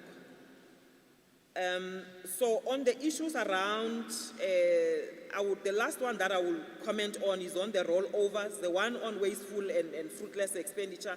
I don't have the details, so I would ask the team to assist. But on the rollover, we have, for example, with the presidential stimulus package, it was approved, we were granted that, and that's what we are currently working on to ensure that we pay the ECDs that qualify for that. I'll pause there. I think I have covered all the questions except the one that's focusing on why were cooperatives overpaid, so I will ask the team to assist in that regard. Thank you, Chair. Okay, thank you, HOD. Yeah. CFO? Thank you very much, Chairperson. Just to touch, just maybe to additionally add on the rollovers, besides for the 77 million presidential stimulus that we requested the rollover for, that which we got approved, also with regards to the school uniform project, the commitments that we had at end of year, we were able to have a rollover of 60 million from the previous financial year that came into our budget in the current financial year. With regards to the overpayment that occurred on the cooperatives, just to clarify, the cooperatives weren't necessarily part of the school uniform project themselves. There was errors made on documentations in the payment process that led to this overpayment. We've subsequently to this also launched investigations into how did this occur, so that people can be held liable for this overpayment at the end of the day, and we've also instituted with the State Attorney to see how we can recover these funds. The one organization is not within the province, and the other organization is in the province. So there's ongoing engagements to see how we can recover these funds from them. They have signed acknowledgements of debt but have not repaid. So we're also pursuing further legal action to ensure that we recover these funds from them. And just as well to clarify, I think it's appearing under governance from SCOPA. We identified it through our reconciliation processes, and we disclosed it in our financial statements. And based on that, it was a resolution raised by SCOPA in the review of the financial statements. I hope that clarifies a little bit more on that. Thank you very much, Chair. Okay, thank you. Thank you very much for the responses. I hope all your questions have been answered, honorable members. I'm now going to open for the floor, and I'm going to deal with row by row. Ne? Don't put your hands up. I'm going to direct you. I'll start with that row on my left-hand side. Ne? And I'm going to request that if your question has been asked, I mean, for Luna, in the question, if your question have been asked by someone in the previous rows, don't ask it again because the response will be the same, unless if the angle of the question is different and you expect a different response. Ne? So let's do that. So I'll start with row number 1 on my extreme left. I can note 2 hands there. 3 hands, yeah. Yeah. There are 4. There's 1 right at the back. 5, there are now 5. Okay. Can you assist with the roving mic so that they can ask the questions? Only 5 that side, ne? Fine.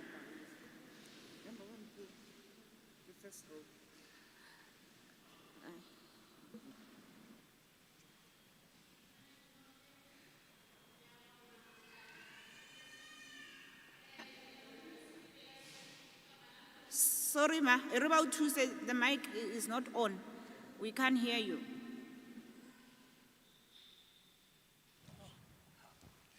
Oh, ngiyanibingelela nonke ngaphakathi kwendawo.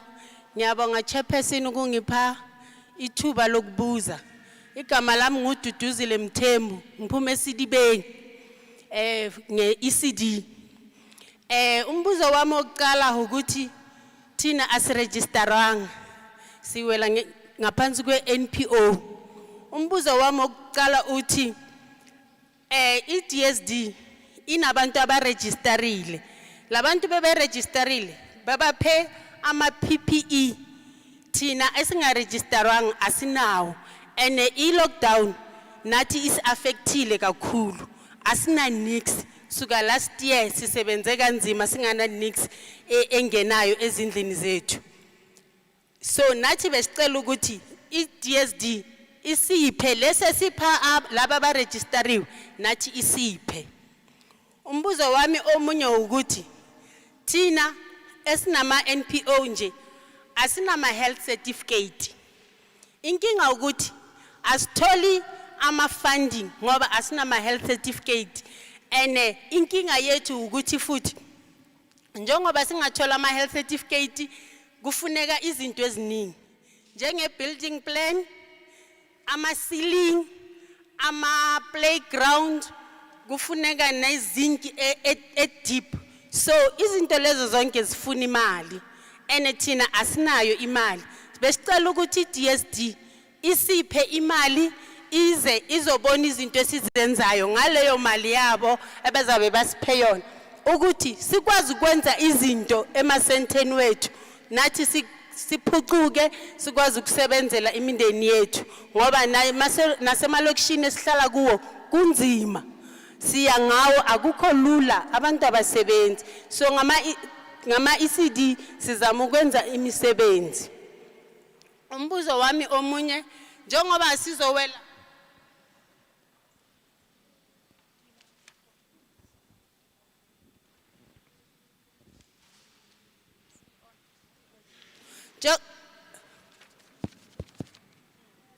njengoba sizowela ngonyaka ozayo sizowela ku Department of Education. Thina siyazibuza ukuthi thina bama ECD esingaregisterwanga ibe kuzokwenzakalani ngathi ngoba kufuneka siye esikolweni izikolo zifuna imali ethina esinganayo. So omunye umbuzo wami ukuthi na istimulus sisibhalelo kweqiniso kufuneka ama bank details uyovula ibank ifuna 500 rand ethina esingenayo nje abanye bayitholile abanye abakayitholi.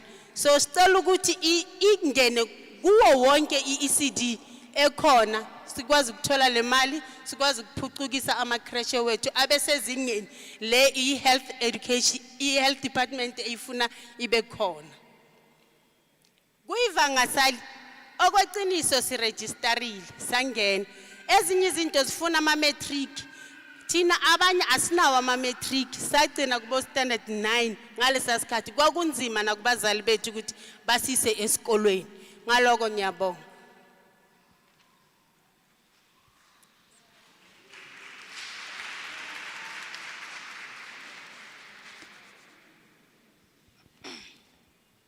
Dumelang, leina la ka ke Esther Mphephu, ke tswa ko Vlakfontein, Region G, Ward 122. I'm a founder ya re amogetse sa amogele NPO. Nna ntho tse ke batlang go di botsa ke tse to actually ke di concerns and request. Ne ke kopa social development as e kgona re founela go na le di door to door campaign. Why then they call us ga go na le di food parcel tse di tswang go re thuse mphakati because vele ra sebetsa in the ground. So ne ke kopa gore ba se ke ba re founela fela ge go bua door to door le go na le something tse di benefitang mphakati ba re founele gore re ba thuse go distributor those food parcel because ke na re itseng batho ba ba needy in our areas. Ne re kopa gape le di workshops gore ha re referra batho re ba referla maybe foster care ground as the NGOs but tshwere everything e feletseng di documents tse di batlegang ke eng le eng rather than gore ba fitlhe ka ba ba buse gore o shota ka 1 2 3 documents. So re need a social development e tla go di NGO tsa rona e re rute some of the things tse tshentse re di itse ha re referra batho to social development and SASSA re di tsebe gore ba tshwara eng le eng. Criteria le sebedisang for the food parcels le tsona di vegetable parcels. The beneficiary le di bona jwang gore ke the right people for those the food parcels. Compliance setse ba buile ka yona nka se bui. Ne re kopa le re improving with those things and then le school uniform di krega jwang ke dikolo tse jwang tse di tholang di school uniform because Vlakfontein I don't remember go ba di school uniform for dikolong tse di tswang go social development. Thank you very much.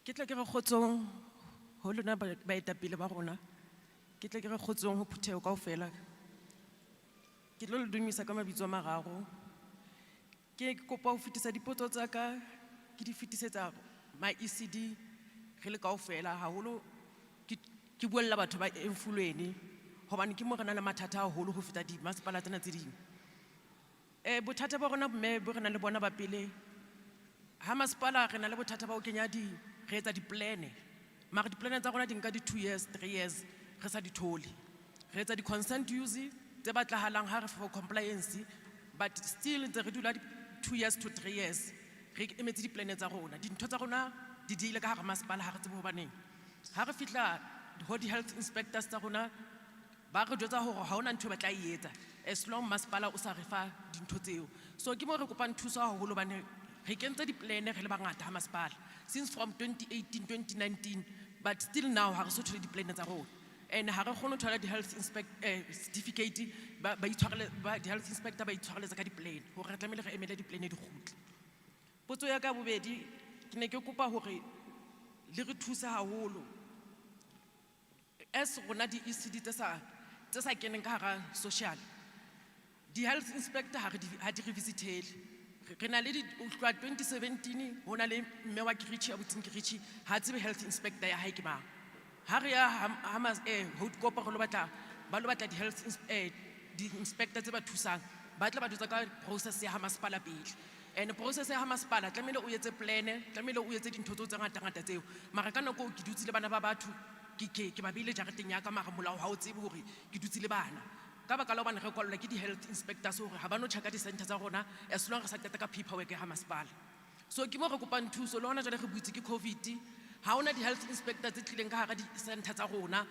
because rona ha re ka hara social development ka hara Emfulweni ntho engwe le engwe it's about dis-ECD tse ka hara social development tse sa kenang ka hara social development ha ona thuso e re e tholang so hona jwale ba bang ba kwetse ha ba kgone ho bula hobane ho thwe re tlamehile re etse di-regulations tsa COVID ba bang ba batla ho di etsa ba bang ba di entse re butse ka ntle ho permission ya bona hobane since ba re fa di-date always ha re ya moo ba re jwetsa hore dikolo ha di na di-diesel is the only answer e re tholang re le di-ECD kaofela hore ha hona diesel so ha re tsebe gore problem ke rona kapa ke bona ha ba sena diesel hore ba tle ba tlo checka di-center tsa rona batswadi ba ka re kopa haholo hobane re sebetsa ka bana but bothata ha bo le teng ba kwala di-creche tsa rona ha ngwana ka tla a lemala kiritšhing kapa ho hla kotsi ho ngwana ba tseba ho tla same day but ba tlo kwala kiritšhe ha ba fihla ba kwala kiritšhe immediately ha ba re re santsane re tlo investigate ba e kwala immediately, but ha re ba lata gore ba tlo sheba ditlhoko tsa rona ba tla re jwetsa gore ba tla tla ha o ya o tla qeta kgwedi o matha mo ba tseba o jwetsa gore ha koloi ha di na di-diesel. So re kopa thuso ho lona hore le eme ka maoto hobane ka hara Emfulweni bothata bo bongata bo boholo. Bothata ba rona dikiriti tse keneng ka hara DSD ke tsona tse re ipotsang ge le tjena hore di kene jwang hobane ba bang ha bana di-title ha bana di-plan, ba bang ba boholo ba nang le di-title le di-plan ha ba kgone ho kena ka hara social. So re batla ho tseba hore ho tla jwang hore a senang title a senang plan o kgonne ho kena ka hara social, o kgola tjhelete ya social, but a nang le plan a nang le title yena ha kgone ho kena ka hara social. Ke bona bothata bo re etsetsang hore re ska ra utlwisisa ene lentswe la rona le leng kaofela re llela gore sebetsa ka ngwana. Ntho e re llelang ha re lle le rona hore re batla ho etsa ditlhoko tsa rona ka tjhelete eo mmuso a tla ba re file yona, re batla ho hlokomela bana ene bana bana re tlamehile re ba hlokomele ka ho lekana hobane bana ha o ba hodisa o sa ba hodise ka tsela e tshwanang o mong o bana le kgethollo o mong. Jwale re thola hore social development e etsa hore bana ba rona re sa kenang ka hara social ba be kgethollong ho feta bana ba le be le hore bona ba kene ka hara social. Ntho e nngwe le e nngwe ha e etsahale all the time rona ba sa kenang ka hara social ha re tsebe nix. Ntho e nngwe le nngwe ha e bitswa ho thwe ke batho ba always ke batho ba keneng ka hara social development. So re kopa thuso haholo hobane re sebetsa ka bana bana hobane re rata, it's not hobane re batla tjhelete ko hobane re rata ntho e re etsang. And re kopa hape hore social e re thuse nakong ya kgale kiriti ha di qala ho bula di butswe ke bomme ba rona, and bomme ba rona bana ba sa kena sekolo, bomme ba rona bana ba re phutha bana bao ka lerato la bana. So hona jwale re kena ka hara Department of Education, ntho ya pele department e bua ka thuto, and e thusitse le batswadi ba rona ba ntseng ba gana dikiriti hore ba tlo etsahala jwang hobane ha re tsebe hore ho etsahala eng hobane rona re sa keneng ka hara social ha hona ntho e re e jwetswang, re dula ntho e nngwe le nngwe e fuwa batho ba keneng ka hara social. So re kopa tswetswe batswadi ba ka hore le re feng toka eo le re bitse le re hlalosetseng re tsebe setjhaba kaofela re ska ra nna ra utlwa ka ba bang hobane le tsone di-health inspectors tsa rona ha di re fe dintho ka o tshwana rona ba sa kenang ka hara social. Dintho tse ngata ba re kwalla tsona, and le bana ba kgonang social be re sa tsebeng ba kene jwang ka hara social ba ba proud ka ntho ba re tlhosetsa ka yona hore rona ha re kene ka hara social. So re kopa thuso batswadi ba rona, re kopa thuso haholo. Le tebeng ya stimula ke kopa ho qetella ausi ha e hlakisa hantle batswadi tjhelete ena hantle ga maphosa e ntsha o itse ha se ya rona ke ya dimemo di tseba ba na le tjhelete. Di-staff sa rona hona jwale re lwantshana le di-staff di re mathisa di-labour department ba re tshwarisitse ba re jele tjhelete tsa bona tsa stimula because ntho e tletse the whole South Africa in a social media hore Ramaphosa ba file di 4,900 and something. So rona re le di-principal tse sokang re thola tjhelete eo re kene ka hara mathata hobane re matha dikhoto hona jwale ba re isitse di-labour hore ha re ba patale re jele tjhelete tsa bona. So rona re tlo e nka kae tjhelete eo e ntate Ramaphosa na re tshepisitse yona hore re ba fe yona hobane ba bang ba na le staff ke 6 o na le staff tsa batho ba 6 o mong ba 8 o mong ba 9 ha o counter tjhelete kaofela wena o tlo e nka kae o le principal. So re kopa thuso tswetswe ka taba ya tjhelete ya stimula hobane selemo ke sene belane se fedile ba bang batswadi ba dimemo di dutse hae re kwala tjena dikiriti re kwala e se le rona fela di-principal re sebetsang dimemo di dutse hae di emetse tjhelete ya bona ya stimula. Ha re tsebe le January ha re bula hore re santsane re tlo thola dimemo ka baka la tjhelete eo ya stimula. Human Rights Commission have been concerned about older people since 2015. At that time, we stated in our recommendations that all old age homes and all luncheon clubs had to be registered with DSD. At that time, we know that there were roughly 79 old age homes that were receiving a subsidy. Looking at your report, for 2019, you had 73 old age homes that were registered. Bearing in mind, I'm talking from 2015, here we are in 2019, you got 73, and then you plan to have 74 in the last financial year. You ended back in 73. What happened to the old age homes in 2015 down to 2021? And bearing in mind that at the same time there were over 243 private homes not registered with DSD, not aligned to the Older Persons Act. plus, since the 2020 World Cup, we've had a mushrooming of old age homes in the Pretoria area, and where they are fleecing people of money at 4,000 Rand a bed. What is being done, and how is the department busy dealing with this? I asked this as a member of the Committee on Human Rights Commission for Older People. Also, Madam Chair, I also see that the luncheon clubs were 238, and they've gone down to, and they were planning for them to be 239. I understand that we've had COVID, and we've come down to 225. I've mentioned the payment of salaries to to staff. What about the child and families?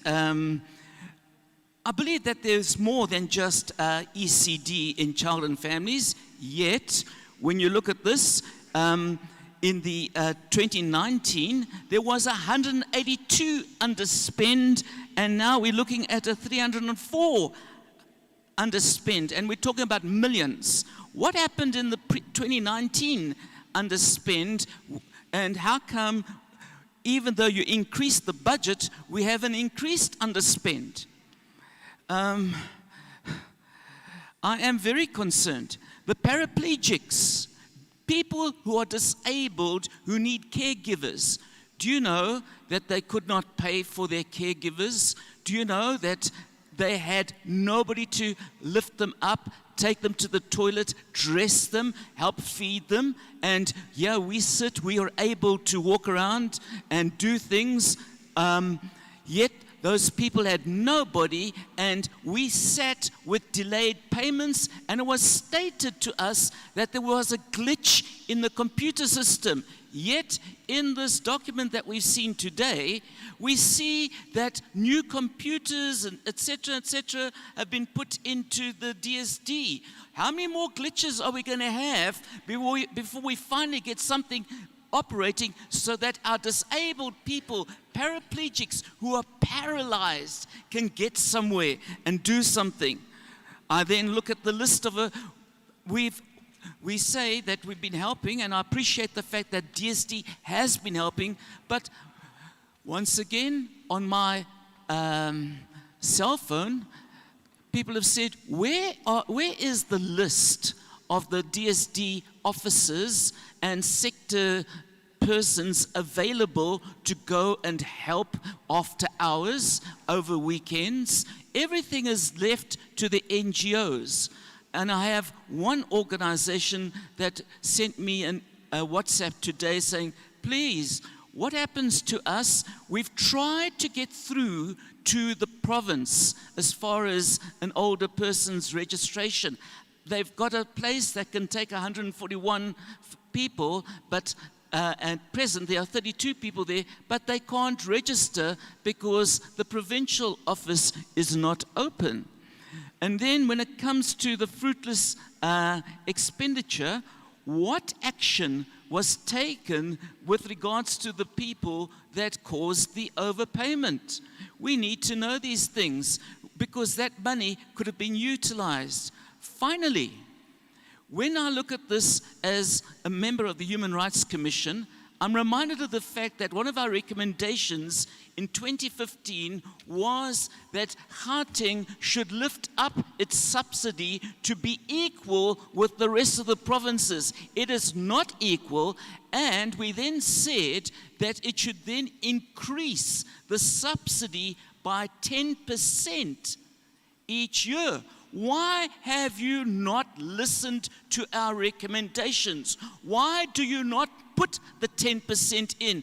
Or are you saying that the Human Rights Commission is a Section 9 committee that's got no teeth?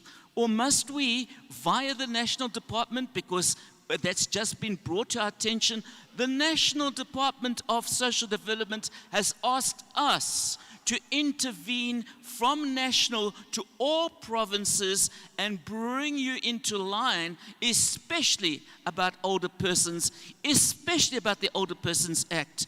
I ask you, please How can we help each other? It sounds like I'm attacking you, but please, I'm here to say we want to help and we want to serve all the people. Thank you.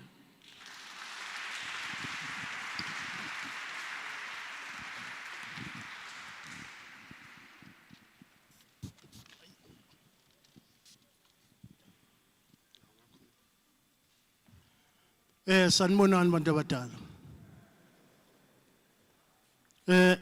Nginombuzo nje embili.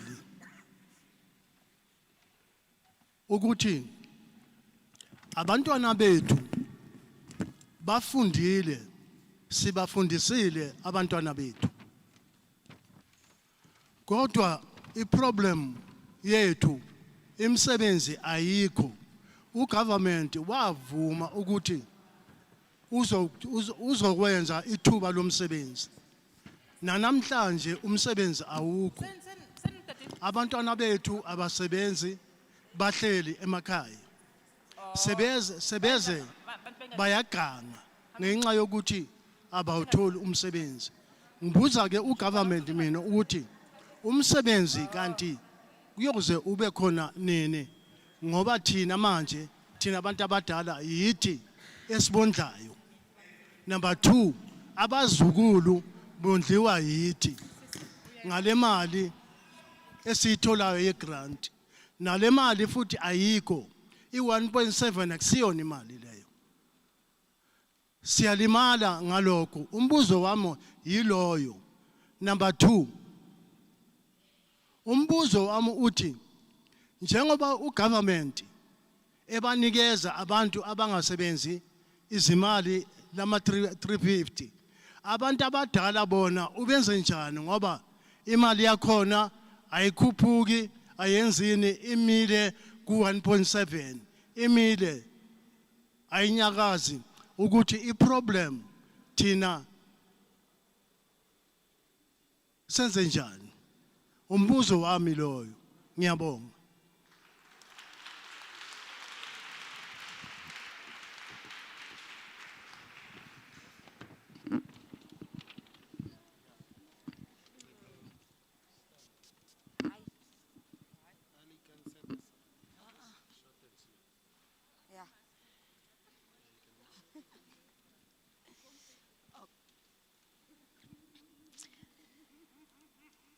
My question is, if government sponsored a certain department with funding, and the funding has not been touched and they withdraw it, what happens to that money?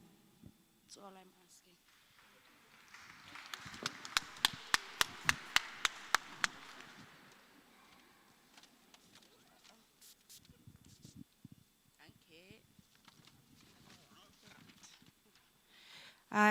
Good evening, everyone. My name is Charmaine Daniels. I'm a head woman from the Griqua Royal House of Adam Kok. I'm residing at a newly built informal settlement called House for All in Easterus, Pretoria. My request or my plea to the social development, SASSA, and all government departments. We have a constitution where somewhere is stated that we have equal rights. But when I listened to the first speaker, he mentioned 95% of black people are employed, while 2.3% of coloreds are employed. This is so sad. It's ridiculous, it's unfair. I'm asking the government or the department of whoever to stop with this. I don't know how to say it. It's not fair. It's not fair what's happening. Really, it's not fair. Yeah. Okay, my suggestion is for the department to help us with buildings of skills development centers, foster care centers, ECD centers. We, the people, can not govern ourselves, but we can help the departments. We can create jobs for ourselves we can sustain ourselves if the departments help us to build these centers.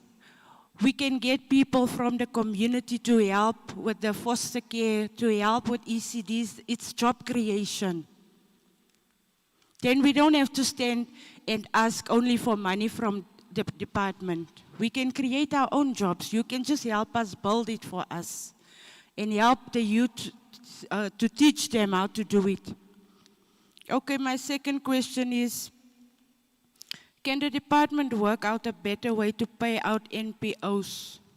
I'm working at an old age home. I waited 3 months for my salary. 3 months. I have children that has to eat. The other question is this thing of food parcels. If you do contribute it, please send a official with, so they can check if the food parcels are being contributed to the right places. Thank you.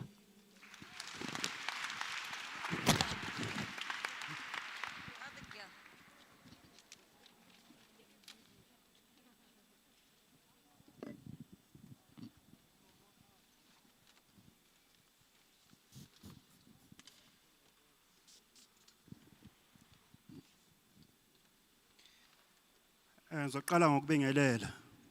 Igama mina ngoJames Radebe. Ngihlala eProtea Glen Extension 11. eSoweto. Nginenkinga lana engiyibonayo iyenzeka kuhulumeni wethu. Ukuthi sinabantwana abafundile la. Labantwana abafundile abathola imisebenzi. Njengoba bangathola imisebenzi izalukazi namakhehla balele lapha eMaphalamende lapha eParliament. Yabo kanti yabo balele lapha eParliament lapha yabo kanti bawuphuma nina ngicela ukubuza ukuthi kanti ukuhlala lapha phezulu eParliament sokuyifa yina usebenzela abantwana bakho usebenzela isizukulu balele babhodla ubuthongo lapha yana yabo yabo yabo yabo yabo kanti yifa yina akukho okunye engizokukhuluma yikho lobo ngicela ukukwazi kuhulumeni wethu. Ngiyabonga.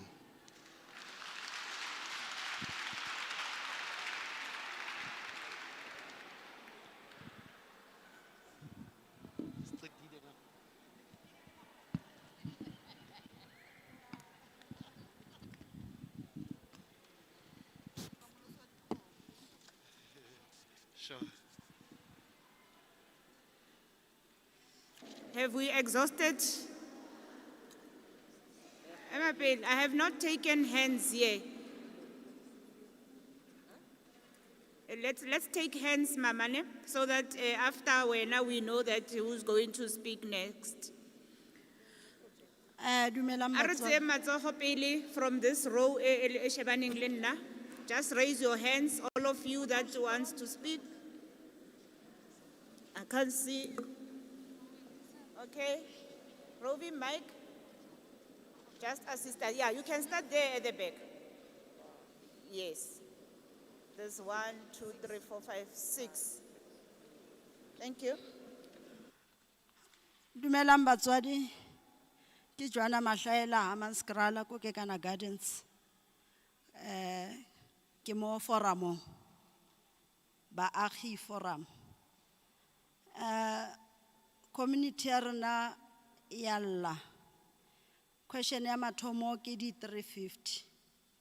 Dir decline, dir pending. Then di tlisha kgakanego mo bathong. Because 350 idira different ka mo gae. So ge pending ir decline, ha tsebo re a lebe kae. So be re kgopela SASSA ilukishe lebaka leo because ba di apply tše ba sa bereki. Ba tseba gore di tlo ba thusha, but ge re decline ir pending ha e mo fe solution and ha tsebo re a ye kae. Question number 2 ke ya di drugs.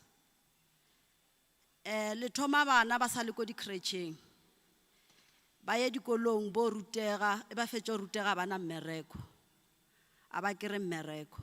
E ba fetša ba ya ko di drugseng. Le dirang ka taba ya di drugs. as government, because youth ya fela. Drugs e tshwanetse e tswe ka mo motseng so that bana ba rena e tlebe future ya batswadi ba bona. Batswadi ba bolaya ke bana ba ba tsubang di drugs ka motseng. Ko ke dulang as we speak this week ngwana wa 19 years o bolaile mmage. A fetša a mo tšhela ka metsa o bela. Eli because of o ba tsubile drugs. Ngwana wa 19 years. So le tlo bona batswadi gore drugs e dira impact e ka mo community ya rena. Ba huma ka drugs mara rena re le batswadi ra lla. Re kgopela thušo go lena le government ya rena. Ra votela gore le re thuše. Ke tlo bolela le ka di food parcels. Di na le matlo. Di repeater batho. Of which batho ba di tlhoka ka malapeng. Mara di repeater batho ba ba one. So re kgopela social development le lokiše di NGO tšeo le di fang di food parcel a di dire mmereko wa tšona di dira mmereko wa o bona ba o ratang.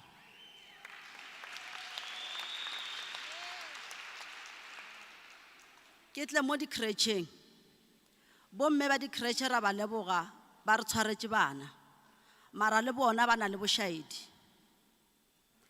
ba na le di committee e ba kry-a tšhelete ya social grant a ba boledišane le committee ya fela yo signa the next thing a tsebe rena tšhelete le feletše kae go diregileng.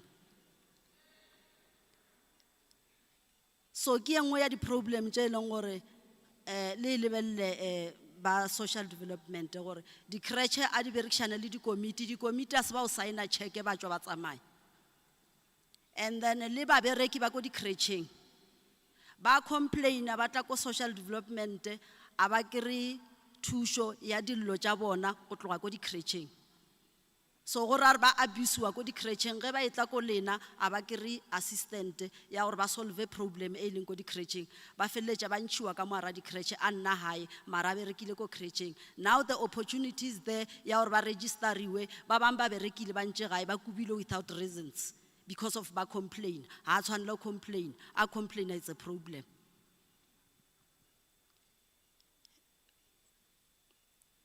And then the crèche re kgopela le ditlhokomele bana ba ya sekolong ba sa tsebe mabitso a bona because ba tletše ka mo ditlelaseng. Re kgopela le yona o le lebelele thata bana ba ka se sekolong a sa tsebe le ngwala 1 2 3 ABC mara itswa crècheng. Ke a leboga batswadi o ka re di feleletše.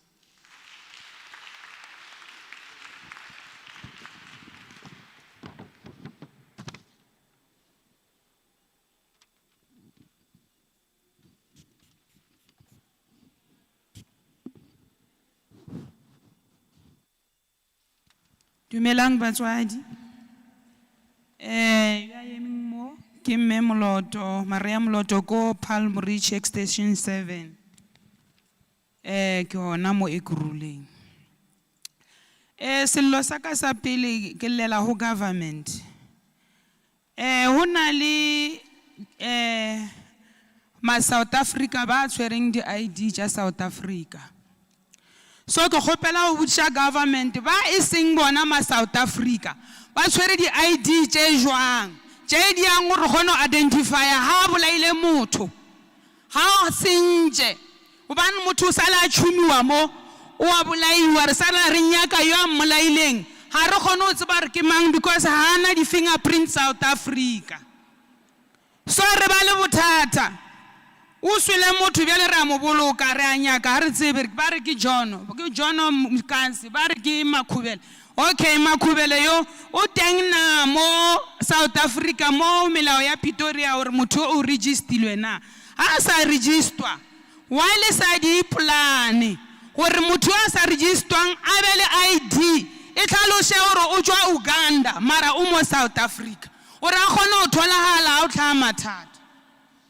Number 2, re bona batho ba bereka ba dia dithapo mo di strateng ba epa melete wa re sa kgone ho tseba gore ka jeko re a botsa gore ka di 10 o tlo ba le skontiri lena ba extension 7 re kgopela gore le tsebe ska makala le bona melete e epiwa mo re tshela drain le ska makala le bona dithapo di tshwariwa mo re lokela electricity government thusha re nyaka o tseba hore ha o re di two o lokela electric re tsebe re le mphakate re le community hore wa tla o tlo re direla tirelo yeo why ke lla ka ntweo o tlo tla batho ba re senyetsa mo community re sa tsebe re bona batho ba nametse re ba lokisha gante ba destroyer please re gopela thusho yeo yona mo tabeng yeo batho ba le rileng la ba romala re ba re tshelela di skontiri wa ka holo ke tlolla ka extension 7 is where I belong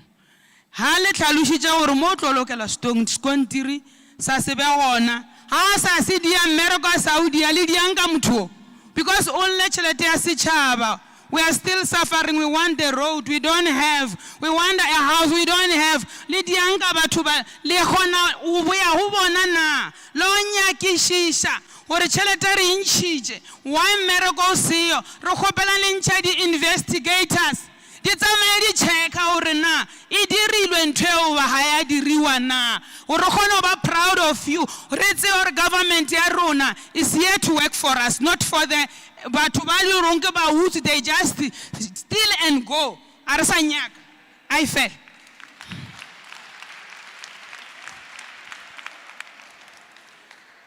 ke tla ho ya di workshop lebaka why ke tsena mo ye Una le ntwe ba reng ke unemployment e ka re ke pina unemployment please ke mosadi wa 48 years a ke bereka I'm not employed okay ke na le mana I've got grandchildren also le reng ka lapa leo la ka le ka se be le di thieves because they want to eat from me and I ke na selo fela ke a thoma mama I want bread wa lebella next door me o sile grivan wa jea o ka disa gore ska ba le ntwe ha o be le di workshop please a re di engwe re di be ona re ska dependa o di natša ka ntle re ba se maphuto ba zo lungisa imoto zala ba se maphuto ba zo yenza ba zo penda imoto ba se maphuto re kgopela gore re be re ma South Africa they can do it re be proud to be a South African I diriwe workshop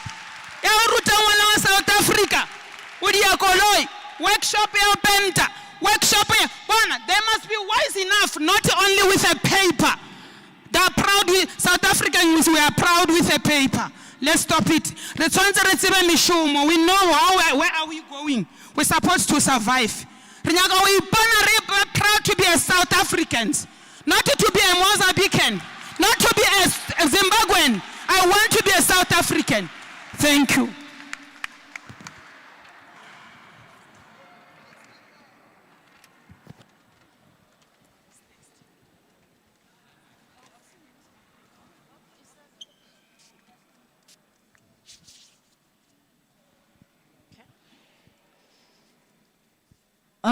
Dumela. Nna ke Sandra Malike ke tswa Ward 53 from Eden Park. Ke tlo tlatseletsa ho mme ola wa qala buileng ka taba di drugs. My neighbor mo teng o na ipolai. Ntate o setse le bana ba di drugs kaofela bona. The social workers came. So moi social worker ke kopa botsa gore di social worker di tlile tsa tlo nka bana ba ba khutsetsa ho ntate wa di drugs. How do you work guys? Because I don't get it. Hona le ngwana 3 years, hona le ngwana 11 years, hona le ngwana 15 years. And they are so well educated but nobody can help them. Please kopa mo social worker o yeme ka maoto mo o tlotlo go bona gore ho etsalang ka mo di social worker tsa rona ha di etse next. Re na le crèche principal o baleile bana ba ja dijo tse bodileng so re kopa thuso hle thank you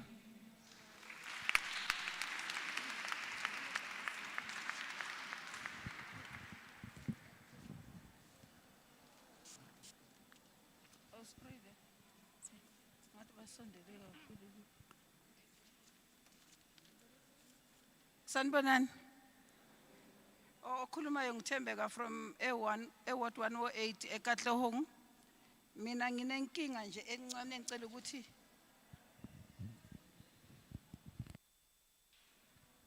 Nginenkinga nje encane engicela ukuthi u-MMC we-social development akayilungise eyama-child headed family. Kunabantwana above 18 years abahlala bodwa abaqualify kwi-grant le ethola abantwana laba abanye. So abanalutho endlini akunamuntu abanamisebenzi abasebenzi. So labo bantwana labo bahlala behlupha umphakathi. Mina ngomunye osebenzela umphakathi. So sihlala sisenza lo makhesi sithengela abantwana ukudla ngoba nakwasasa bayaya abatholi nama-food parcel abatholi lutho. Yes 2 sicela ukubuza ama-orphans la ahlala nabogogo abangena bashonelwe ngabomama. Umama ugogo uzala umama and then bahlala naye. Ubaba akamazi ugogo. Kwa social bayabajikisa ama social worker. Bathi abahambe bayofuna ubaba. Ugogo uzomazelapha ubaba ukuthi bebehlangana kuphi. Lo muntu since wathola isisu akazange aphinda ambone ubaba khona. Uyashona ushiya lo mntwana. Lo mntwana usala nami. Kuthi ahambe yofuna ubaba wakhe. Lo mntwana akahola uzohola emva kwesikhathi emva konyaka uhambe wahamba kwaze kwaphela icathulo. Sicela nilungise MMC please. Sicela nilungise indaba yaba offense kakhulu. Nalabantwana abangasenabani abanganamama abanganalutho abada bagcina abantwana bethu bodayisa imizimba ngoba benganakudla endlini. Ngiyabonga.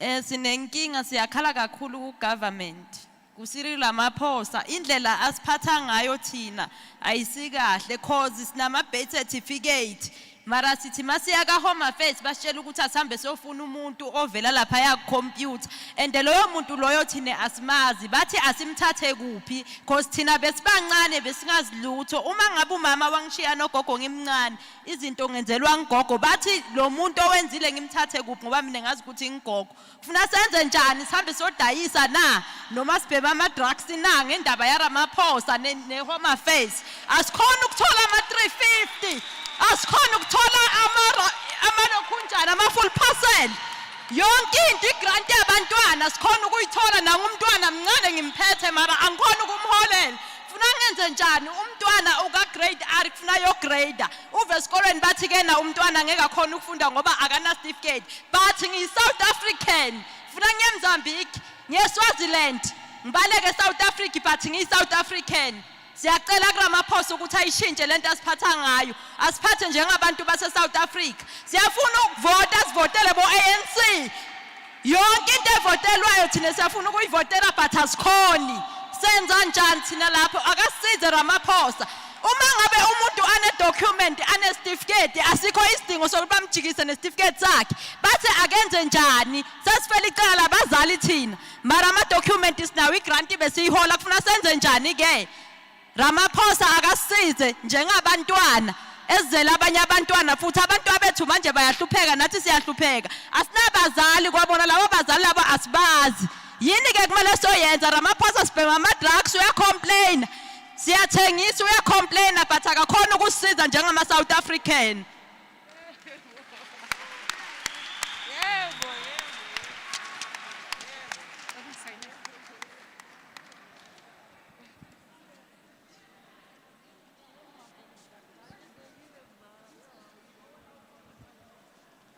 Sanibonani mina into engicela ukuyibuza ukuthi like iRDP itholwa abantu abanjani because kunabantu aba-applya ngabo 96 97 abakatholi mina I'm the one of them mina nga-applya ngo-97 but nanamhlanje ngishare room nomntanami ona 22 years mama ngigeza mela phume naye makageza mele ngiphume mele senze njani ngiyabonga.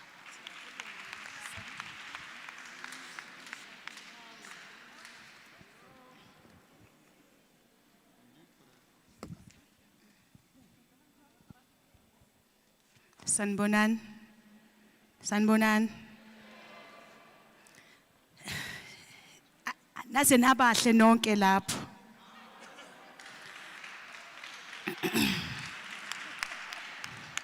mina into engicela ukuyibuza ukuthi as you are here leadership Are you going to assist those who need help? Mbuzo wami na, I don't have anything in my heart. Njoba nihleli lapho ninonke, nizomsiza lo mntwana okhalayo. Siyabonga ukudla sesidlile lokho nisinike kona, kodwa sinama challenges. Menithi i-municipality ayinamali but niyakhona ukusenzela ukudla, niyakhona ukusinikeza ama-transport. Nizosinceda na njengoba nilapho leadership. Ngiyabonga.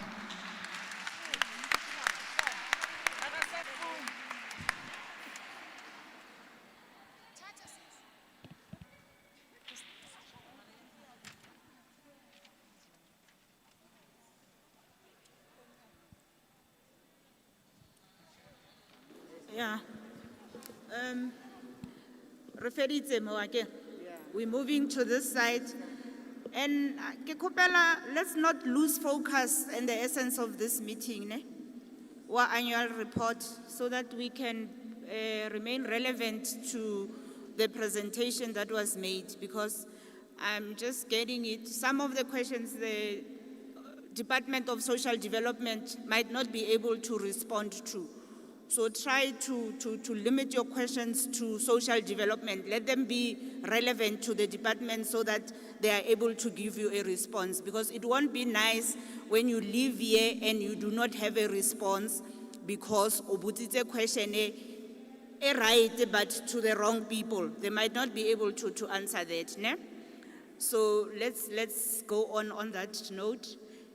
I'll take hands in this row. 1, 2, 3, 4, 5, 6, 7 hands in this row. In that order, you can start there at the back, it's okay? This row, Mama, I'm moved to this side. Lega, ke tlo botsisa ka taba ya NSFAS. Nka se re ke le ngwana ke lo mokana ke applyela NSFAS, mama ka sa bereke, papa ka sa bereke, ba ntime NSFAS. Ba mphe NSFAS marangwaha, ba re batswadi ba ka ba patele transport le accommodation. Bo ipatela ka eng ba sa bereke. NSFAS wa isontswe e re botse hore batswadi ba rena ba re patele, e tla re khabara hola re ntse re ya kopile. Ka eng re sna yona. Re kopela social development le ya ko NSFAS le re thusa. Because re ka se khone ho nna mahai because NSFAS e re hanetsa ka tšhelete. Ngwana o leng gore papa ha ke diphodisa mai ke nurse o khone ke ra NSFAS. How e le re nna motswadi ya ka ha bereki mara o ntima NSFAS. Ke phasitse ke feditse mara ngwana a feditse a sa fetsang o khone ke ra scholarship mara nna ke feditse ko varsity a ka ke ra scholarship biang ko bereka ko kae ko tsena ko kae ke santse mo hae ko tsiwa di drugs ko rekisa mmele because ke nyako yo bereka.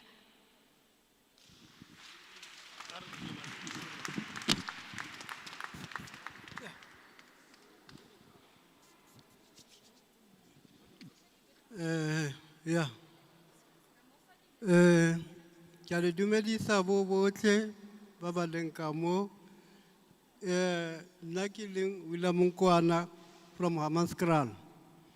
Yeah, tsentse ke a di utlwa di a bolelwa ka mo mara taba e leng teng nna ke a makala mo. Ke a makala ka hore mmušo rena o ka re ba bangwe a o re tlhokomele ka hore he re ya dibotong he re bouta go bolela gore no he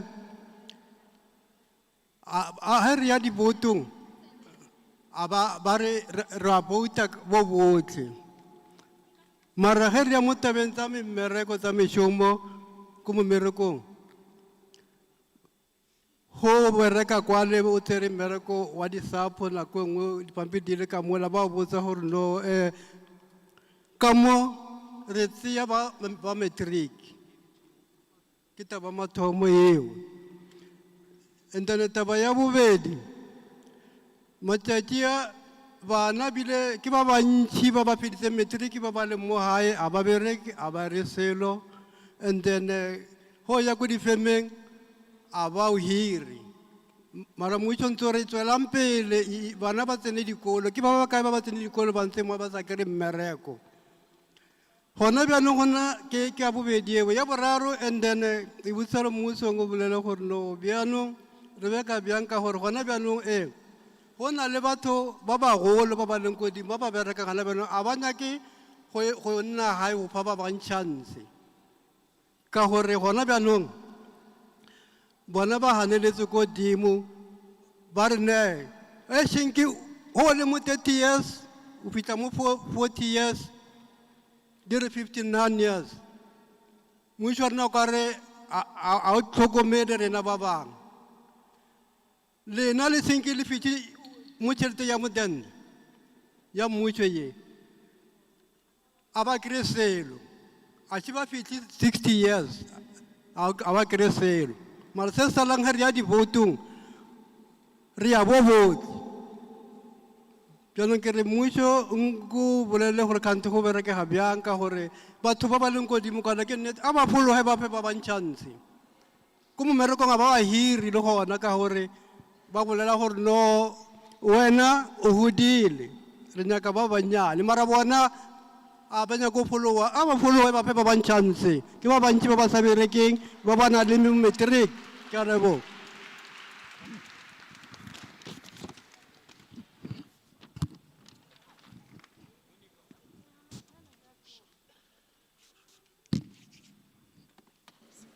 Baholo, ke tlo ikopela hape ne. Sanibonani. Sorry papa. Lo khulumayo lukhanyo. Ema hanyane. All right. Just hanyane. Ke batla fela o le hopotsa ka ntho e ke le boleletseng ka yona in terms of engaging the report. Akere we are here to hold the Department of Social Department accountable. So let's ask them questions, social development. They are here. Let's not miss the opportunity ya hore ba re arabe ka di issues tse lebaneng le social development. Because like I said, if re tla le di question tsa other mafapha a mang, they deal with social development. They might not be able to respond to some of the questions Selena Lenzon. And you have voted recently, like you have said. All of you, you are from wards. And hona le di councillor tse ntšha tse di tlo kenang tse di tlo sebetsang le lona ke tlo ikopela baholo hore all of you form relationships with your councillors ke a le kopa tswetswe please form a relationship le di councillors tsa lena also be active in your wards know who your councillor is if o sa mo tsebe find out hore ke mang so that once the councils and the government has been formed you are able to work directly with your leaders in your respective wards so that they can assist you with some of the issues that you have because they will have the capacity to direct you to the right offices, to advise you and to help you. Ne? So, okay, you can proceed. Thank you very much. Sanibonani. Lonume apang lukhanyo. Nyamana, where youth explosion, Npo youth explosion. Giphume Ivory, Ward 79, Region A. Ish, ginesicelo. So kuthi nongene lapho phambili.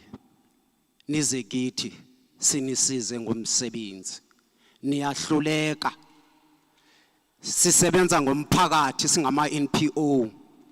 Siyabaza abantu abahluphekile day by day but masize ema officeini anis recognize sinesicelo kakhulu especially ku administrator ye social development nisebenza ngama food parcel nisebenze ngama 350 niba registerile abantu niyabazi bahluphekile kodwa lama food parcel anibadonsi pha ku database yenu laba register khona nidlala ngathi niyasaza sebenzi sikhona ku database ye social development mara khondo yenzekayo asibizwa kungoba kwenze njani kunabajita emalokishini abizwa ngegama elibhlungu engathi into emnandi kubizwa ngokuthi ngonyawuphi Akekho unyawupe kaphandle kwenhlala eyenziwa yini ninabazali bethu. Ene manje sifuna ukwazi ukuthi siyephi manje ngakhona ukusinaka. Kumanje ukuthi bahambe boqhekeza. Yes bayaqhekeza because bafuna ukuphila. Ngenxa yenu ninabantu badala ningakwazi ukusibheka. Sicela usizo. Sicela usizo. Ngoba nami ngizojoina.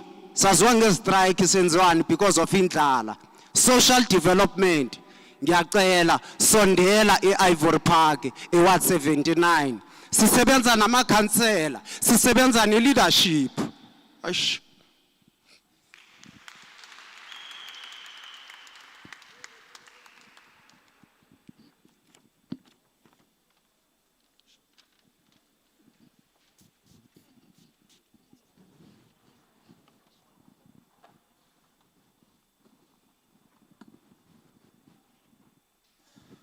Dumelang. Ya le dumedisang ke Rosina Matsabu from Sebokeng. Nna ntho ke tlo ikopang E1. Ne ke kopa hore mmuso o re thuse ka SASSA, ka ntho ka home ya dipasa. Because of re na le bana, ba etsa bana, kore ba tloha le bana ba banana. Ba nkuwa ke bashimane bana ba ka ntle ba tsamaye le bona ba eka kwa ba fihle ba etse bana ka kwa ha ba khutla ha tlamehile ba etsetse dipasa o tshwere pasa ya South Africa o re o etsetsa ngwana pasa ba hana mo etsetsa pasa ba re atle le ditokomane bana ba rona ba stoutu ene le batho bana ba tswang ka ntle ba stoutu bana ba banka ka mo ba ise ka mona ngwana o dutse le ngwana ha sebetse hana batswadi ba tlhokofetse o gore o a safara o tlamehile a tsamaye a sebeletse batho hore fela a kgone bana bao ba kgone ho ja ha re ya Home Affairs ba mmatla ditokomane tse a senang tsona so nna ke ne ke kopa hore thusang bana ba rona ene hape ntho e nkutlwisang bohloko bana ba rona ba tletse strateng ha o kena dishopong tsena tsa mo South Africa kaofela ha o no thola motho a tswang ka ntle sa sebetse ba latana one by one. Ha o re ngwana ha o re ke strateng ke meroho o rekisa bona batho ba tswang ka ntle ha o ya ka dishopong ke batho ba tswang ka ntle bana ba rona ba tlo sebetsa kae ha ona mo ba sebetsang teng ha ba ka re thusa e re ha motho wa ka ntle ha bula shop at least a hire motho E1 wa South Africa a hire motho E1 wa tswang ka ntle re be 50-50 o ka utlwa bohloko bana ba rona ba dula metekong kore ke utlwa bohloko ha ke shebile Iron Site man ke kena dishopong ke fihle ke reke bana ba rona ba dutse metekong mara and ha ba qeta ba tlo senya bana ba rona ka mona ba ba senyetsa future ha ba qeta ba siya ke utlwa bohloko ke kopa social development le re thuse haholo moo ha le ka sheba haholo ho batho bana ba tswang ka ntle hore ha ba hire batho ba rona ba South Africa. Hoba dishopong se le bona ha o sana talk shop e reng ene ke ya motho wa South Africa ha e sa leyo ene le lona ma South Africa ke kopa hore ha motho wa South Africa a butse talk shop motsietseng tlohelang ho ya ka ntle lo rekela batho ba ka ntle hona jwale di jardins tsa rona re tlatsitse batho ba tswang ka ntle ha re tlatsitse batho ba tswang ka ntle bana ba rona ba safara ha bana mesebetsi ene batho ha ba no hira ngwana hao ba hirana bo bona ba tswang ka ntle mesebetsi government e tlo nka kae le rona ha re iketsetse mosebetsi ka bo rona ke a kopa social development amen.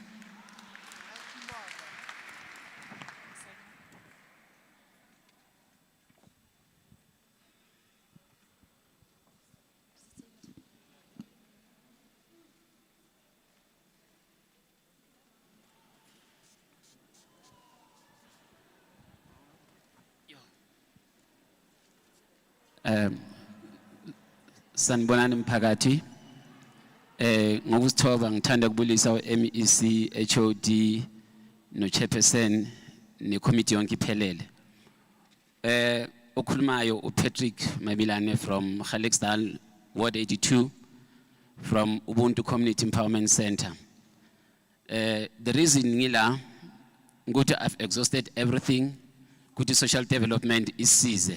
So that's why I was advised to come to this type of meeting. See NPO under sustainable. And then kuna skills eswa provide ayo sinikeza community kuwo. But maskatsamba we got a message from social development. Babuya bazo check for a second time after sesfandiwe for the new financial year because the recommendation from khona lana ukuthi ngihlabile lapha bang esangweni ngiregister khona manje yonke lento ngizenzela ngiyi1 angiboni ngiyanisela ukuba ukuthi ningaboni ngathi maybe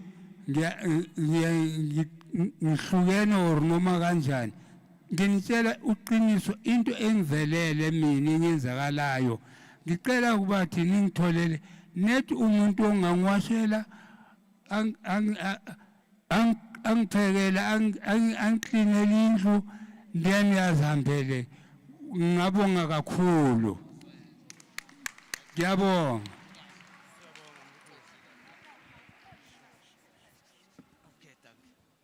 Okay, sanibonani. Oh, mina ngusicelo kaKhumalo ngihlale Ward 4 khona lapha eThembisa. Umakhelwane wami yena vele ubaba umloyi nyamazi lento ayishoyo iqiniso nge. Tsene di rutwa batho ka ECD di rutwa batho ho etsa dintho tsa matso ke le ka thola thuto ya ECD mo so ke a kopa hape ho social development kenang ka ha re tlompela batho re feng information ha hona le taba tsa bo di training re khona ho kena di training re khona ho thola di workshop re khona ho tlotse ba rona how to handle ngwana le hore na safety ya bana e be jwang mare through my experience nna ke sebeditse le bana haholo ke rata bana le ha ka mo ke dulang teng ho dula ho tletse bana ke ikopela me MMC ke kopa ho kopana le wena ha re tswa mona ke a leboha.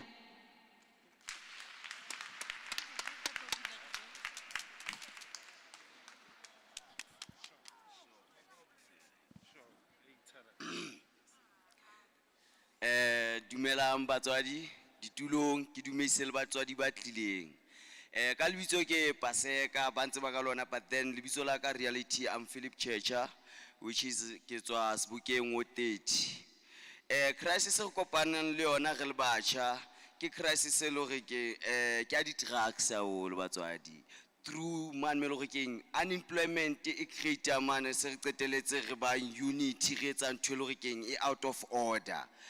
And even though drugs is only pina di drugs, or enough is enough for the drugs. Man, me look at the research reborn. I say solve it about drugs. It's our government in Yarona. Because Kibon about plantam born about two about the drugs, Mazulu, inside of our locations, even the show back. ECD centers. But then, I think if you can arrange, please ensure that our stakeholders are provided with food while they are seated here because it's been a long day. I'm sure by now, banida something, it's past lunchtime. So, very quietly, in a very orderly manner, please provide them with food while they are seated there.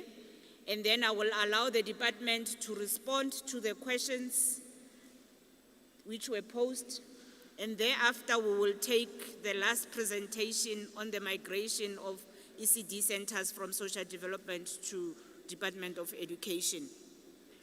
So the department over, I don't know if you want to start and then this because some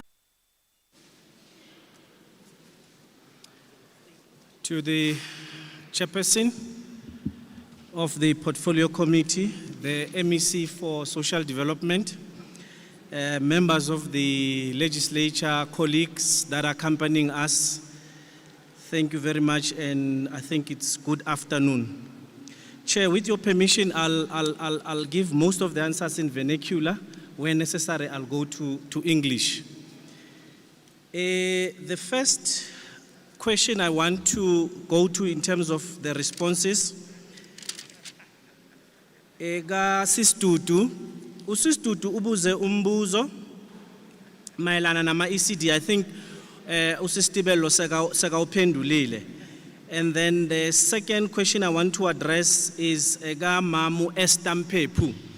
Mamu Estampepu begebuza ke yena ukuthi kungani su social development noma sumnyango wezenhlala kahle singanibizi uma kunokudla. Indlela esisebenza ngayo elandelayo. 1, kunenombolo engakhokhelwa phecelezi toll free oyaye uyishayele eofficeini lekanduna khulu wethu office of the premier engakhokhelwa usho udaba lakho ukuthi uyakudinga ukudla sikhona ukuthi kwenzwa ama assessment masiza sizodeliver lokho kudla siyaye sicheck futhi ukuthi do you really meet the requirements uqualify. That's number 1.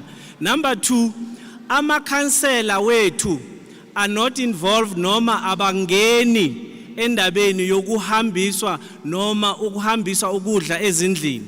Into abayenzayo ukuthi basitshele ukuthi kulo yamdeni na kulo yamdeni sineyingane noma ama families noma imindeni edinga ukudla.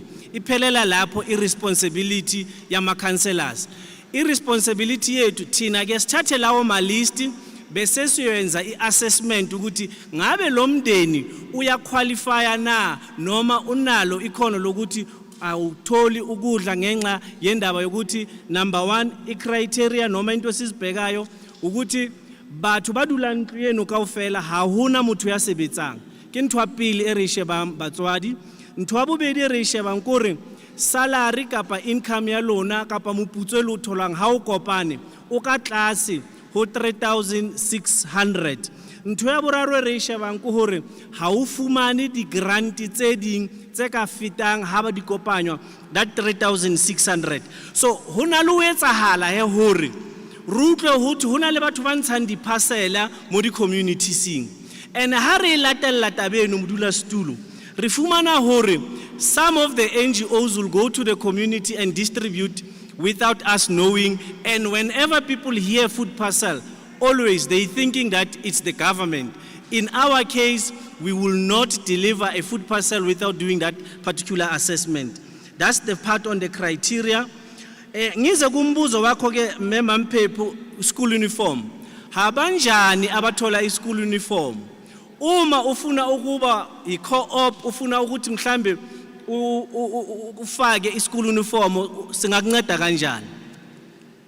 Into yokuqala ke siyenzayo siyaye sithi umnyango wezemfundo, i-Department of Education, ngoba labantwana basemaklasini angithi.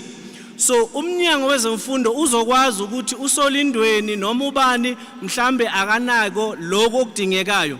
Base bayababhalisa bonke labantwana. Thina ke bese siyeza sithatha ama size wabantwana, ama co-op eswakhethile abathungela uniform. So who mistress noma utishera okhona ukubhalisa labo bantwana. That's number 1. And then ombuzweni